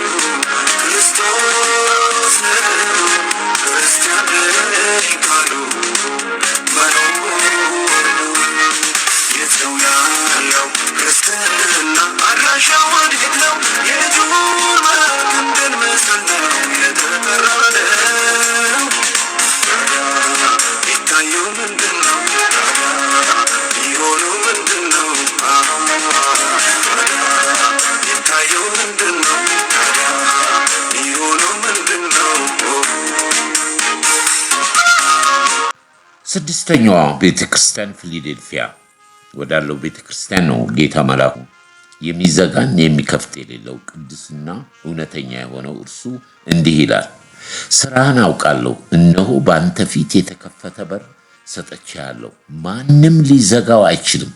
ኃይል ምንም ትንሽ ቢሆን ቃሌን ጠብቀሃልና ስሜንም አልካድክምና፣ እነሆ አይሁድ ሳይሆኑ አይሁድ ነን የሚሉ ነገር ግን ከሚዋሹ ከሰይጣን ማህበር አንዳንዶች እሰጥሃለሁ። እነሆ መጥተው በእግር ፊት ይሰግዱ ዘንድ እኔም እንደወደድኩ ያውቁ ዘንድ አደርጋቸዋለሁ። የትዕግስቴን ቃል ስለጠበቅህ እኔም ደግሞ በምድር የሚኖሩት ይፈትናቸው ዘንድ በዓለም ሁሉ ላይ ሊመጣ ካለው ከፈተናው ሰዓት እጠብቅሃለሁ። እነሆ ቶሎ ብዬ እመጣለሁ። ማንም አክሊልን እንዳይወስድብህ ያለህን አጥብቀህ ያዝ። ድል የነሳ በአምላክ መቅደስ አምድ እንዲሁ አደርገዋለሁ፣ ወደፊትም ከዚህ ከቶ አይወጣም። ከአምላኬ ስምና የአምላኬ ከተማ ስም ማለትም ከሰማይ ከአምላኬ ዘንድ የምትወርደው አዲሲቱ ኢየሩሳሌም አዲሱንም ስሜን በእርሷ ላይ እጽፋለሁ። በፊላዴልፊያ ላይ መንፈስ ለአብያተ ክርስቲያናት ጆሮ ያለው ይስማ ይላል። ፊላዴልፊያ ፊሎስ ወይም ፊሊያ የግሪክ ቋንቋ ነው። በግሪኮች ፊሎስ ማለት ጓደኛ። እቺ ቤተ ክርስቲያን ትንሽ ለመግለጽ በጣም የሚወደው ቅዱስ የሆነ ሰው በጣም ከክርስቶስ ቀጥሎ በጣም በህይወቱ የሚወደው ጓደኛ አለ። ለዛ በጓደኛው ስም ነው እችን ቤተክርስቲያን ስም ያወጣላት። ፊላዴልፊያ ማለት የወንድማማች መዋደድ። ለዚች ቤተክርስቲያን ምን አላት? በጣም የሚገርም ነገር ነው እኮ ያለው። ስራህን አውቃለሁ፣ እነሆ በአንተ ፊት የተከፈተ በር ሰጥቻለሁ፣ ማንም ሊዘጋው አይችልም አለ። ኃይልህ ምንም ትንሽ ቢሆን ቃሌን ጠብቀሃል፣ ስሜንም አልካድክምና። የምትጸልየው በስሜ ነው፣ አትምልም። በስሜ የምታደርገው ነገር በሙሉ እየፈጸምኩልህ ነው። ስሜን አልካድክም፣ ስሜን ጠብቀሃል። ምንም ኃይል ትንሽ ቢሆን ቃሌን ጠብቀሃል። የሰጠውን እነሆ አይሁድ ሳይሆኑ አይሁድ ነን የሚሉትን የሚሳደቡትን። እኔ በጣም ነው የሚገርመኝ። አይሁዶች እንዴ ነበሩ እንዴ? አንደኛ በጣም በጥባጭ ናቸው ቤተክርስቲያን ውስጥ። ያው እንግዲህ የሙሴ ሕግ ነው አያችሁ። ሕግ ቀንበር ነው፣ ሸክም ነው የሚባለው ለዚህ ነው። ሕጉ እንድትፈጽመው ነው። ኃጢአትህን ነው የሚገልጥልህ። አሁን እኮ ሰዎች ከክርስቶስ የተለዩት እኮ ከሕጉ ጋር ተጣብቀው ነው። ሸክም ነው፣ ሕግ ሸክም ነው። ስለዚህ ከነኚህ አይሁዶች አንዳንዶቹን ከሰይጣን ማህበር ናቸው እነሱ። እነኚህን ከሰይጣን ማህበር ያሉትን አምጥቼ ከእግር በታች ነው ምጥላቸው፣ ይሰግዱልሃል አለ ለዚች ቤተክርስቲያን። የትዕግስቴን ቃል ጠብቀሃልና እኔም ደግሞ በምድር ከሚመጣው ከታላቁ መከራ አድናቸዋለሁ፣ ከፈተናው ሰዓት አድናቸዋለሁ። ለምን እነሆ ቶሎ ብዬ እመጣለሁ። ማንም አክሊልህን እንዳይወስድብህ ያለህን አጥብቀህ ያዝ። በምድር የምታስረው በሰማይ የታሰረ ነው፣ በምድር የምትፈታው በሰማይ የተፈታ ነው። ስሜን አውቀሃልና አልካድክምና፣ ነገሮች ሁሉም የሆኑት በስሜ እንደሆነ ገብተዋልና ሌላ ስም አያድንም።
እንዲህ አይነት ጌታ ነው እንግዲህ እቺ ቤተክርስቲያን። ትልቁ መሰረቷ ፍቅር ነው ወገኖች፣ ወይ ፍቅር ነው። የኃጢአትን ብዛት ሁሉ የሚሸፍነው ፍቅር ነው። ፍቅር ጠፍቷል በዚህ ዘመን። ፍቅር የለም። ሰው ራስ ወዳድ ሆኗል። ራስ ወዳድነት ደግሞ ምን እንደሆነ ልንገራችሁ። የእግዚአብሔር ቃል የሚያስተምረው በሌላ ዲፔንድ መሆን ማለት ነው። ራስን ክደህ በቃ ተሸንፈሃል ማለት ነው። ስለዚህ ነው ቴክኖሎጂ የሚጫወትብን፣ ኤአይ ሲስተም የሚጫወትብን፣ የመጨረሻው የሐሳቹ መንፈስ የሚጫወትብን። ስለዚህ እኛ ራሳችንን መቆጣጠር መግዛት በእግዚአብሔር መንፈስ ስላቃተን ምንድነው የሚቆጣጠረን ነገር ተቆጣጥሮናል። አእምሮና ልቦናቸውን አሳውሮታል። የዚህ ዓለም መንፈስ የሰይጣን የዲያብሎስ የሉሲፈር የነቢያት የሐሰተኛ ነቢያት የመናፍቃን ትምህርት ተመልከቱ። በስንት አብያተ ክርስቲያናቶች ዝምታ መልስ ነው፣ ያድናል። ዝምታ በእርግጥ ስጋ ለባሾች ነን። በእርግጥ ንጹህ መሆን አይቻልም። ንጹህ ቤተክርስቲያን በምድር እንደሌለች በእነኚህ በተማርነው ራሳችንን ብንመረምር ባልተፈረደብን። ቢቻላችሁ በሰው ሁሉ ጋር በሰላም ኑሩ ተብሏል። ካልተቻለ ዝም በል፣ ውጣና እነኚህ ሰባቱ ቤተክርስቲያናት ባሉበት ሚዛን መዝነህ የእግዚአብሔር መንፈስ ክርስቶስ የተሰቀለው ክርስቶስ ብቻ የሚሰበክበት ቦታ ሂድ። ሌላው ይገላል፣ ያጠፋል። ገንዘብ፣ ክብር፣ ዝና እንዴ ሰው እያስገደሉ ነው እኮ። ከተቃወማችሁ የዘመኑን አገልጋዮች ቦዲጋርዱ ይመጣላል፣ ማታ ቤትን ያንኳኳል። እነኝን ነው አገልጋዮች የምታጨበጭቡ። እናንተም ተመለሱ፣ እነሱንም ጌታ ልቦና ይስጣቸው። ስለዚህ ፊላዴልፊያ በወንድማማች መዋደድ ፍቅር የእግዚአብሔር መንፈስ በቤተ ክርስቲያኗ መክፈቻ ተሰጣት። መክፈቻ በሰማይ የሚከፍተው በምድር የተከፈተ፣ በምድር የሚዘጋው በሰማይ የተዘጋ፣ ከመከራ በፊት ነፃ የሚያወጣቸው አዲስቷን ኢየሩሳሌም ስም በላያቸው የሚጽፍ። ክብር ለኢየሱስ ይሁን። ጌታ ሆይ ለዚህ ጸጋ ወገኖቼን፣ እህቶቼን፣ ወንድሞቼን አብቃን። በጉልበት አይደለም በመንፈሴ ነው ብለሃል። መንፈስ ክናፍ በዚህ ብርታታቸው፣ በዚህ መንፈሳዊ አገልግሎታቸው ጌታ ምን አለ? አንዳንዶች ተሳዳቢዎችን፣ አንዳንዶች መናፍቆችን፣ አንዳንዶች በሙሴ ሕግ ያሉት አይሁዶችን ነጥቄ አምጥቼ በእግር ስር ነው ማስቀምጣቸዋል። ይሰግዱልሃል። እንዲህ አይነት ቤተ ክርስቲያን እግዚአብሔር በምድራችን ይስጠን። በእውነት ነው ለክርስቶስ የተለዩ።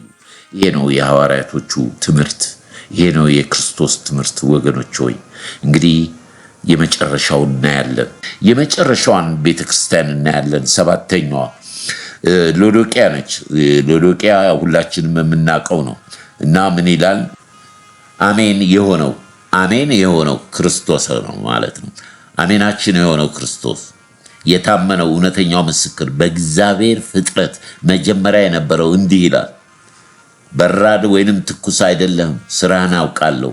በራድ ወይንም ትኩስ ብትሆን መልካም በሆነ ነበር።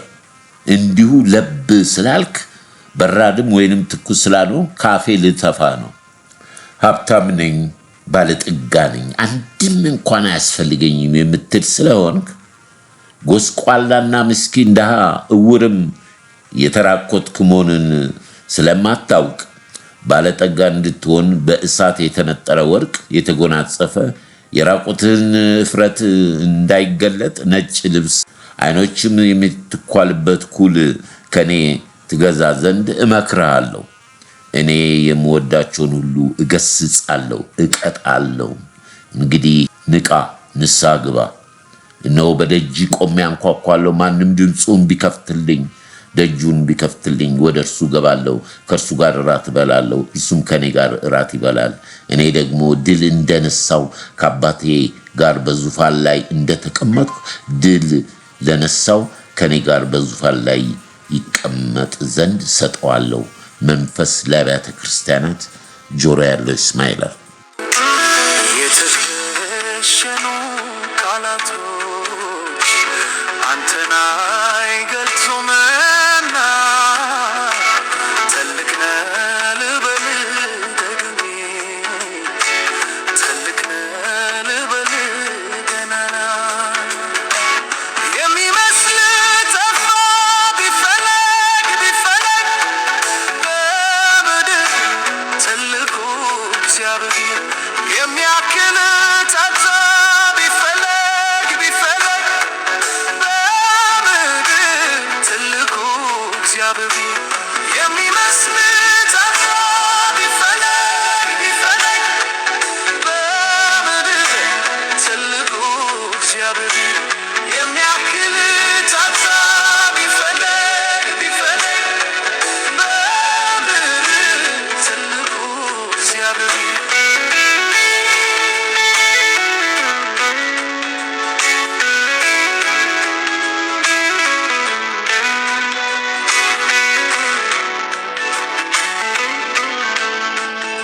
የዚች ቤተ ክርስቲያን ምእመን ወይንም የዚች ቤተ ክርስቲያን ችግር ምንድን ነው ብትሉ፣ በራድም አይደለችም፣ ሞቅም ያልም አይደለችም፣ አማኝም አይደለችም፣ አማኝም አይደለችም። በቃ በመሀል ያለች ነገር ግን አምላክ አላቸው። አምላካቸው ደግሞ ምንድነው? ገንዘብ ነው። ገንዘብ አምላክ ነው። ለሁለት ጌታ ለመገዛት የሚፈልጉ ናቸው። የዘመኗን ቤተ ክርስቲያን የሚመስል በቃ ስለ ንስሐ፣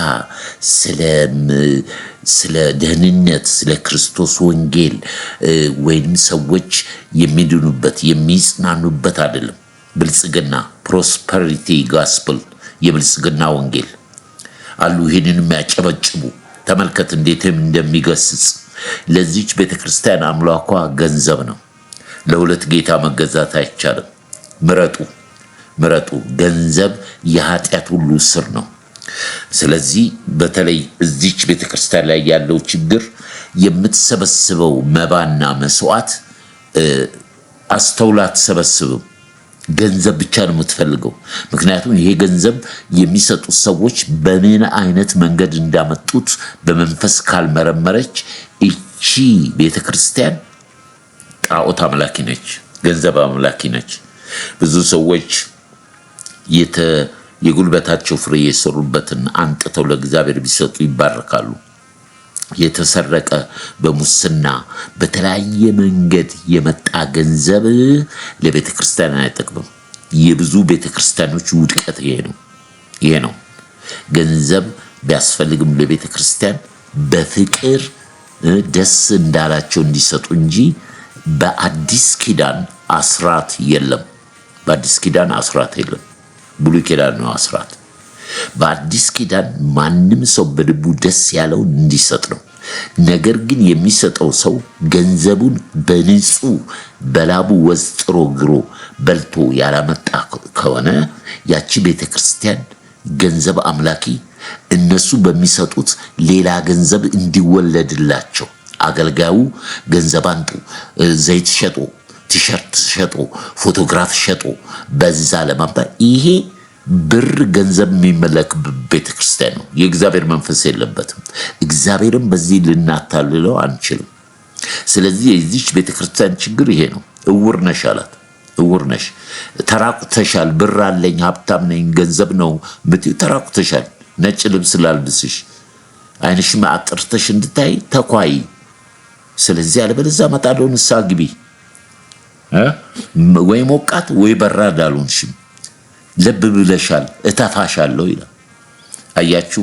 ስለዚህ ነው እንግዲህ ክብር ሁሉ ለእግዚአብሔር ይሁን። እዚህ ጋር ነው የምንጨርሰው። ምንድን ነው የተማራችሁት? ምንድን ነው ከነኚህ ቤተክርስቲያን የምንማረው? ቃሉ እንደሚል የጌታ መለኮታዊ መንፈስ ቅዱስ ለትምህርታችን ተጽፏል ይላል። በዚህ በአሁኑ ዘመን በጣም የሚገርመው ነገር የህንፃ ውድድር፣ የሰው ብዛት፣ የአባላት ቁጭ ብለው ጌታን ተከታታይ ትምህርት የወሰዱ ጥምቀት እንኳን ያልወሰዱ አሉ። በእውነት ነው የምለው። የሰው መብዛት ስለሚሰበሰቡ ገንዘብ እንጂ ስለ ሰው ነፍሳት ግድ ያለው የለም በዚህ ዘመን። ለዚህ ነው የዚች ቤተክርስቲያን ትምህርት እኛም እንድንባረክ ቤተክርስቲያንም እንድትባረክ ንጹህ መስዋዕት ነው የሚቀርበው። ነገር ግን በአሁኑ ጊዜ ስለ ሰው መዳን ማንም እየገደለው አይደለም። ምእመኑም ደግሞ ተከታታይ ትምህርት ለመውሰድ ጊዜውን አመቻችቶ ቤተክርስቲያን የዳኑትን ክርስቲያን የሚከታተላቸው ሰዎች ታደርጋለች። የሚከታተላቸው ሰዎች የድህንነት ትምህርት እንዲማሩ ወደ ጥምቀት፣ ወደ መንፈስ ቅዱስ ሙላት ከዛ ቆይተው አባል ይሆናሉ። አይተው ትምህርቱን ዛሬ እንደገባ ይጨፍራል፣ እንደጨፈረ ይወጣል፣ ያንን ሳንቲሙን ይሰጣል። ቤተክርስቲያኗም ግድ የላትም። የሚያገለግሉ ሰዎች ቢኖሩም ማንን ይከታተላል አይታወቅም። ስለዚህ ረጋ ብሎ አስቦ ለህይወት ጊዜ መስጠት ያስፈልጋል። ጊዜ መስጠት ያስፈልጋል። በመጽሐፍ ቅዱስ ጥናት በቤተክርስቲያን የሚሰጥ በአንዲት ቤተክርስቲያን ለማደግ፣ ለማገልገል፣ ለመዳር በዛች ቤተክርስቲያን ውስጥ ጌታ መንፈስ ቅዱስ አሳድጎ ለልዩ አገልግሎት ጥሪ እንዲያደርግ ወገኖች ሆይ በቤተክርስቲያን መታቀፍና መማር ያስፈልጋል። እቺ ቤተክርስቲያን ግን ገንዘብ ነው። በቃ እቺ የመጨረሻው ቤተክርስቲያን ገንዘብ ነው አምላኳ። ስለዚህ ብዙዎች ደግሞ በተሳሳተ መንገድ ገንዘብን ለማግኘት የሚያደርጉት ይሄ የመናፍስት አሰራር ነው። ብዙዎች የሚሰሙት ቃል ከነርሱ ጋር ስላልተዋሃደ አልጠቀማቸውም። ምክንያቱም በመናፍስት ተይዘዋል። ቤተክርስቲያኗ የአምልኮት መልክ አላት እንጂ መንፈስ ቅዱስ ምሪትና የመንፈስ ቅዱስ ራስን የመግዛት ዝቅ ብሎ የማገልገልም ከምእመኑም ከአገልጋዩም አይታይም።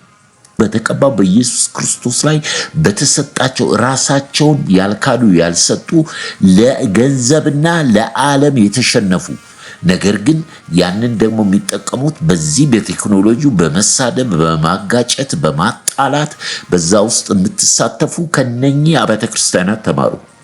ከነኚህ አብያተ ክርስቲያናት ተማሩ።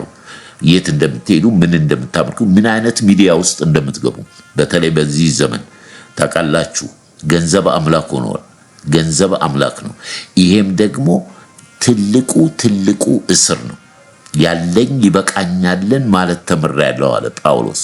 ያለኝ ይበቃኛል ትልቅ ጸጋ ነው።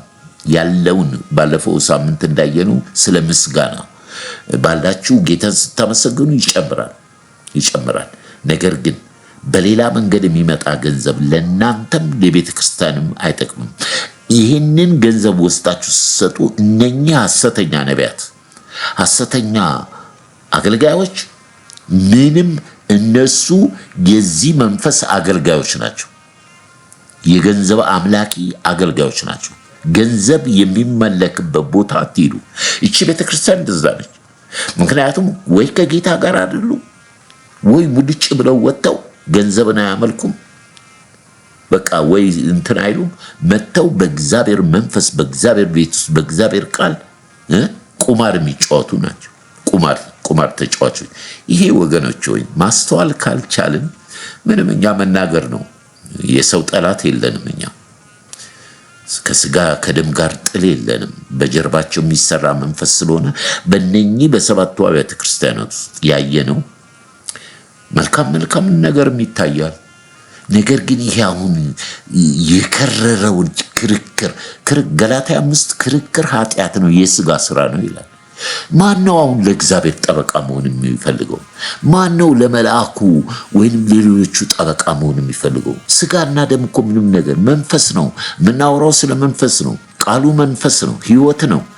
ያንን ከሆነ መለየት በማያመች አኳኋን ከማያመች ሰው ጋር አትጠመዱ። በቃ ቃሉ ነው፣ የጌታ ቃል ነው። በማያመች አኳኋን ከማይመች ሰዎችና ቤተክርስቲያን አትጠመዱ፣ ተለዩ። ዳዊት በመዝሙሩ ምዕራፍ 1 ምስጉን ነው በክፎች ምክር ያልሄደ፣ በኃጢአተኞች መንገድ ያልቆመ፣ በዋዘኞች ወንበር ያልተቀመጠ፣ ነገር ግን በእግዚአብሔር ቃል ደስ ይለዋል፣ ቃሉንም በቀንና በሌሊት ያስባል።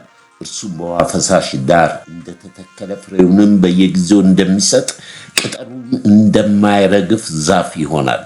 የሚሰራው ሁሉ ይከናወንለታል። ክፉዎች እንዲህ አይደሉም፣ ነገር ግን ንፋስ ጠርጎ እንደሚወስዳቸው ትቢያ ናቸው። ስለዚህ ክፉዎች በፍርድ ኃጢአተኞች በጻድቃን ማኅበር አይቆሙም። እግዚአብሔር የጻድቃንን መንገድ ያውቃል፣ የክፉዎች መንገድ ትጠፋለች ይላል። ያስተማረን መንፈስ ቅዱስ ይባረክ። ነፍሳችንን እንድናድን ከሚያጨበጭቡት ወይንም ከሚሳደቡት ወይንም በክርስቶስ ላይ ከሚያምፁት ጋር ህብረት የለንም። ክርስቶስ ወንጌል የላቸውም። የክርስቶስን ወንጌል በጥቅም የቀየሩት ውስጥ አትግቡ። በቲክቶክም ሆነ በፌስቡክ ወይንም በዚህ በዩቲዩብ በምንም ነገር ላይ አትገልገሉ። እንግዲህ ምተውላችሁ ምንድነው? ምን ተማርን? ምንድነው የተማርነው? ከነኚህ ከሰባቱ አብያተ ክርስቲያናት ምንድነው የተማርነው? በእርግጥ ሁለቱን አይተናል። ከባድ የአገር መሪዎች የነበሩ ጊዜ ቤተክርስቲያን ስደት ላይ እንደሆነች አያችሁ። አሳልፎ እንዳይሰጠን የመከራው ዘመን እንዳይመጣ በዚህ በጸጋው ዘመን ለጠፉት ነፍሳት እንዘን በቤተክርስቲያን በሽማግሌዎች የምትተዳደር ሽማግሌዎች የሚመሯት ለመጋቢው የሚያስፈልገውን ሽማግሌዎች የሚሰጡ ቤተክርስቲያን እንጂ ድርጅት አይደለችም፣ ወይንም ሱቅ አይደለችም። የግለሰብ ቤተክርስቲያን ክርስቶስ ኢየሱስ ምስክሬ ነው አልሄድም። ጌታ ኢየሱስ ምስክሬ፣ መንፈስ ቅዱስ ከሌላ አለበለዚያማ ዳግም አልተወለድንም ማለት ነው። እንደ ቅድሞቹ እንደ ሰባተኛዋ ለብም አላልንም፣ ሞቅም አላልንም፣ ምንም የምናውቀው ነገር የለም። የት እንደምንሄድ አናውቅም። በንፋስ እንደሚወዛወዝ ኮንፈረንስ አለ፣ እንዲህ ከላይ አለ፣ እንዲህ አለ በተባለ ወይንም ይሄ ደመቀ መብራቱ፣ ኪቦርዱ፣ ጭፈራው ባለበት ከሆነ ወገኖች ሆይ ቆም በሉ፣ ቆም በሉ። መንፈስ ቅዱስ ይምራችሁ፣ መንፈስ ቅዱስ ይግዛችሁ። ለህይወታችሁ የሚጠቅም ነው የምነግራችሁ። ምክንያቱም ባሳለፍነው ዘመናት እድሜያችን ብዙ መከራ አሳልፈናል። ብዙ ህይወት እንለያለን። ከጌታ የሆነውና ያልሆነውን በደንብ ነው የምለየው፣ በደንብ። ያ ማለት ቤተ ክርስቲያን ውስጥ ያሉትን አገልጋዮች አንጸልይም አንደግፍም ማለት አይደለም። ክብር ለኢየሱስ ይሁን። በእድሜያችን ምስክር ያደረገን እኛ በጥንት ዘመን በደርጉ ዘመን ለወንጌላውያኖች ጫማ፣ ሸሚዝ፣ ሱሪ እንገዛ ነበር። ቤታችን ከመጡ ካደሩ እግራቸውን አጥበን እነሱም ደግሞ ያለምንም ዋጋ በ150 ብር ደሞዝ ወንጌል በኢትዮጵያ ምድር የተሰበከው በጥንቱ ዘመን ነው የምላችሁ። ዛሬ አንድ ነገር በልቤ አለ። የኢትዮጵያ አገልጋዮች ደቡብ አፍሪካ ብቻ የሚሄዱት፣ አፍሪካ ውስጥ ደቡብ አፍሪካ ብቻ ነው ያለው። ደቡብ አፍሪካዎችስ ምን ነካችሁ ግን? እስቲ ከዚህ ከሰባቱ አብያተ ክርስቲያናት ተማሩ።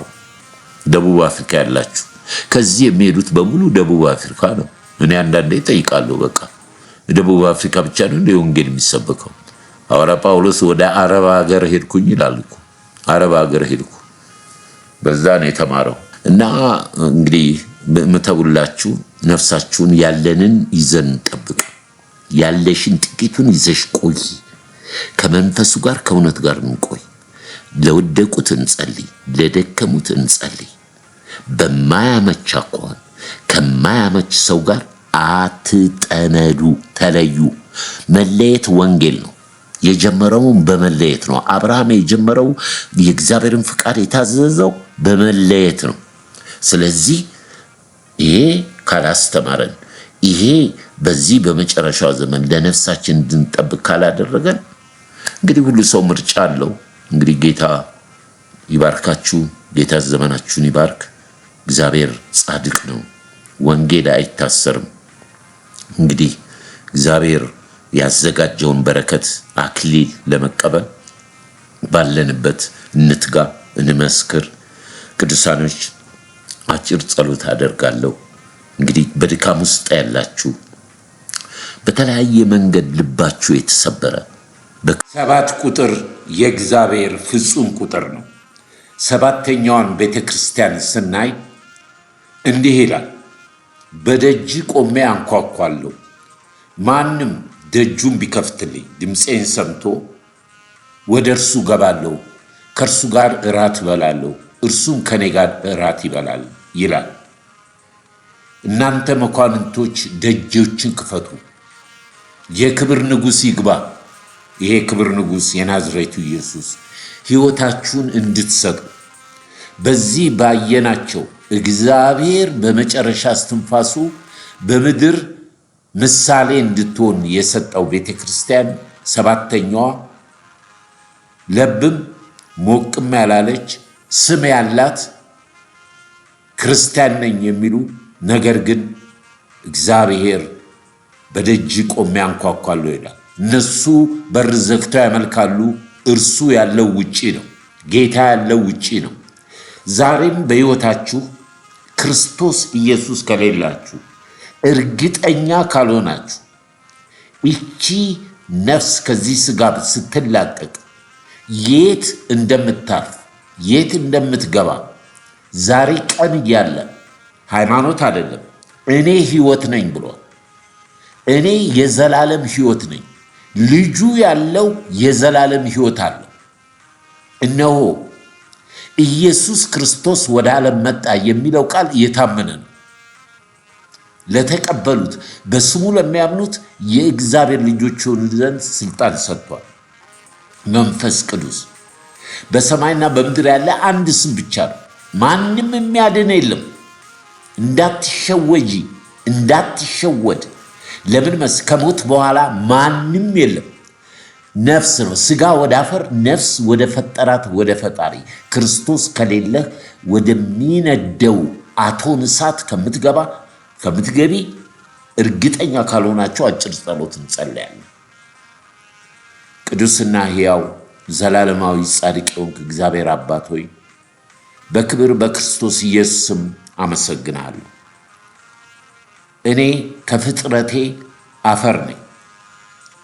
ታውቀኛለህ። ከእናቴ ማጽን ጀምሮ ታውቀኛለህ። የፈጠርከኝም አንተ ነህ። አንዳንዱን ለክብር አንዳንዱን ለውርደት ፈጥረሃል። እኔ በዚህ ቀን በዚህ ሰዓት ነፍሴን በክብር በክርስቶስ ኢየሱስ ደም ወደ ጸጋ ዙፋን ይዤ እቀርባለሁ። በማወቅም ባለማወቅም በድፍረትም የሠራሁትን ኃጢአት በክብር በክርስቶስ ኢየሱስም ይቅር በለኝ። ልጅህ አድርገህ ተቀበለኝ። ከዚች ቀን ጀምሮ ዓለምንም ሰይጣንንም ራሴንም ክጄ ነፍሴን በዘላለማዊ እጆቼ አሳልፌ እሰጣለሁ። ካንተ ተምሬያለሁ። ጌታ ኢየሱስ ሆይ በመጨረሻ ሰዓት አባት ሆይ ነፍሴን ላንተ እተዋለሁ እንዳልክ ካንተ በመማር በዚች ቀን ነፍሴን በዘላለማዊ እጆች አሳልፌ እሰጣለሁ። ልጅህ አድርገህ ተቀበለኝ። በሕይወት መዝገብ ላይ ስሜን ጻፍልኝ። ቀሪውን ዘመኔ ቃልክን አስተምረኝ፣ ጸሎት አስተምረኝ። አንተ በመንፈስህ ምራኝ፣ ጥበብና ዕውቀት መገለጥን ስጠኝ። አባት ሆይ ልጅህ አድርገህ ስለተቀበልከኝ አመሰግንሃለሁ። በክብር በክርስቶስ ኢየሱስም አሜን። አሜን አሜን። በእርሱ የሚያምን ሁሉ የዘላለም ሕይወት እንዲኖረው እንጂ እንዳይጠፋ እግዚአብሔር አንድያ ልጁን እስኪሰጥ ድረስ ዓለምን እንዲሁ ወዷልና። ክብር ለእግዚአብሔር ይሁን። ስለዚህ ይላል ሁለተኛው ቆሮንቶስ ምዕራፍ 5 ቁጥር 17 ስለዚህ ማንም በክርስቶስ ቢሆን አዲስ ፍጥረት ነው፣ አሮጌው ነገር አልፏል፣ እነሆ ሁሉ አዲስ ሆኗል። ነገር ግን የሆነው ሁሉ በክርስቶስ ከራሱ ጋር ካስታረቀን የማስታረቅን አገልግሎት ከሰጠን ከእግዚአብሔር ዘንድ ነው። አሁን ድናችኋል፣ እግዚአብሔር ታርቋችኋል በልጁ በክርስቶስ ኢየሱስ። መጽሐፍ ቅዱስ አንብቡ፣ ጸልዩ። ክርስቶስ ኢየሱስ ወደሚሰበክበት ቤተ ክርስቲያን ሄዱ። አሁን ድንኳን በሆነው በዚህ ስጋችን ምጽአተኞች ሆነን በምድር እንኖራለን። አገር አለን፣ ርስት አለን፣ እግዚአብሔር ያዘጋጀው። ይህንን ነፍሳችንን በጸሎት በቅዱሳን ኅብረት ጠብቁ። ክብር ሁሉ ለእግዚአብሔር ይሁን። እግዚአብሔር ዘመናችሁን ይባርክ። አሉ ወገኖች ሆይ አሉ፣ ብዙ አብያተ ክርስቲያናት አሉ፣ ወንጌል የሚሰብኩ አሉ። እንደዚህ አሁን ሰሞኑን በጣም የጋለ ነገር ነበረ በመሰረተ ክርስቶስ። ውጭ ሀገር ያደረጉትን ኢትዮጵያ ውስጥ ይደረጋል። ኢትዮጵያ እኮ ባህል አለን። ኢትዮጵያ እኮ ስነ ምግባር አለን። እና አንድ ቦታ ሲነገር አብሮ ማጨብጨብና አብሮ እንዲህ ሚዲያውን መሙላት ለክርስቶስ የሚጠቅም ነው? ለቤተ ክርስቲያን ለቅዱሳን ይጠቅማል ነው? የዲያብሎስ መልእክተኛ ዲያብሎስን ነው የሚያግዙት እኮ። ክፉ ነገር መጥፎ ነገር ስታገኙ ዲያብሎስን አታግዙት። ጸልዩ ነው የተባልነው፣ ማልዱ ነው የተባልነው። ስለ እህቶቻችን ስለ ወንድሞቻችን ወንጌል የሚያስተምረን ይሄ ነው። ስለዚህ የቆመ የመሰለው እንዳይወድቅ ይጠንቀቅ። ነገ የኛ አይደለም፣ ነገ አዲስ ቀን ነው። ስለዚህ ጌታ በዚህ በተማርነው ትምህርት ጥበብና መገለጥ ማስተዋል ይስጠን። ክብር ለኢየሱስ ይሁን። የዘላለም አምላክ እግዚአብሔር አባታችን ሆይ እናመሰግናለን። እነሆ የተጻፈው ለትምህርታችን ተጽፏል።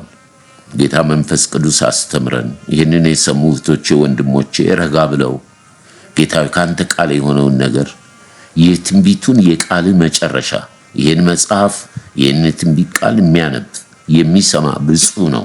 በዚህ ቃል ላይ የሚጨምር የሚቀንስ የተረገመ ይሁን ብለሃል። ጌታ ሆይ ያንተን እውነተኛ ቃል ያለ መንፈስ ምንም ልናደርግ አንችልም። የእግዚአብሔር ልጆች በመንፈስ ይመራሉ።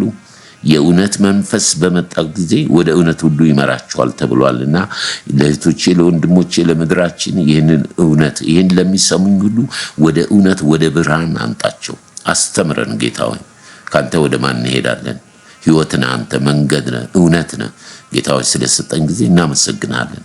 በተለያየ ምክንያት ልባቸው የተሰበረ በቤተ ክርስቲያን በአባቶች በድፍረትም ሄደው ጌታ ሆይ ካላንተ ከሐዋርያት ያልተማሩ ልባቸው ያበጠ በገንዘብ ትቢት ጌታ ሆይ የተነፉ ክብር ዝና ለሚወዱ ምሕረት ምሕረት ትፍጠን ወደ ልባቸው ከዚህ ከሚያልፍ እግዚአብሔር ሆይ ነገር ወደ አንተ ያሉት ጌታ ሆይ በሚያስፈልጋቸው ነገር በመንፈስም በስጋም ባርካቸው። ጌታ ሆይ መገለጥን ስጣቸው፣ ጥበብን ስጣቸው፣ ዕውቀትን ስጣቸው። ጌታ እግዚአብሔር በነገር ሁሉ በስራ በመውጣት በመግባት ባርካቸው። ልጆችነንና ጌታ ሆይ በአንተ ጌታ ሆይ እነሆ በስምህ በምድር የምናስረው በሰማይ የታሰረ ይሆናል፣ በምድር የምንፈታው በሰማይ የተፈታ ይሆናል። በናዝሬቱ በኢየሱስ ክርስቶስም የወገኖቼ የእህቶቼ የወንድሞቼ የታሰረ ነገር ሁሉ በስም ስልጣን የተፈታ ይሆናል። በአንተ መንፈስ ግን እንኑር። በስሜ አልካድክምና ብለሃል። በአንተን ስም አንክድም። አንተን መካድ አንችልም። ጌታ ሆይ አንድ ያለህና አንተ ብቻ ነህ መመኪያችን፣ ወንድም ጋሻችን። ጌታ ሆይ ሁለመናችን ስለሆንክ እናመሰግናለን። ጌታ መንፈስ ቅዱስ ክብር ላንተ ይሁን። ስለነበረን ጊዜ እናመሰግናለን። ከፀሐይ መውጫ እስከ መግቢያው ድረስ ክብር ሁሉ ተጠቅልሎ ለስሙ ይሁን። በክብር በክርስቶስ ኢየሱስ ስም አሜን። ጌታ የተመሰገነ ይሁን። እንግዲህ አባቶ ቅዱሳኖች ብሩካኖች፣ እንግዲህ ሁልጊዜ የምላችሁ ምንድነው በቃ በነፃ የተሰጣችሁን በነፃ ስጡ ተብሏልና እናንተ ደግሞ ሼር አድርጉ፣ ይጠቀሙ። እንደው ስልካችሁ ላይ ላለ ለአምስት ሰው ላኩት። ለአምስት ሰው እስቲ ስሙት። ሌላ ነገር ከመስማት እስቲ ቁጭ ብላችሁ ይሄን ስሙት። እንዴት የት ነው ያለ ነው በዚህ ዘመን? ከነኚህ ከሰባቱ አብያተ ክርስቲያናት ምዕመኖች ውስጥ እኛ በየትኛው ውስጥ ነው? አእምሮና ልቦናችን የቱን ነው ተሸፍኖብናል? ከተሸፈነብን ደግሞ ጸልየን እግዚአብሔር እንዲገልጥልን እንዲመራን በየትኛው ቤተክርስቲያን እንደምናመልክ አገልግሎቱ ምን እንደሆነ እኛም የሚጠበቅብንን በፍቅር ፊላዴልፊያ በፍቅር የተከፈተ በርም ይመጣልን በይቅርታ በፍቅር ስለሆነ በዛ መንፈስ እናንተም ይሄንን አገልግሉ። ዘመናችሁ የተባረከ ይሁን። በክርስቶስ ፍቅር ወዳችኋለሁ። ሻሎም። የሚመስል ጠፋ ቢፈለግ ቢፈለግ በምድር ትልቁ እግዚአብሔር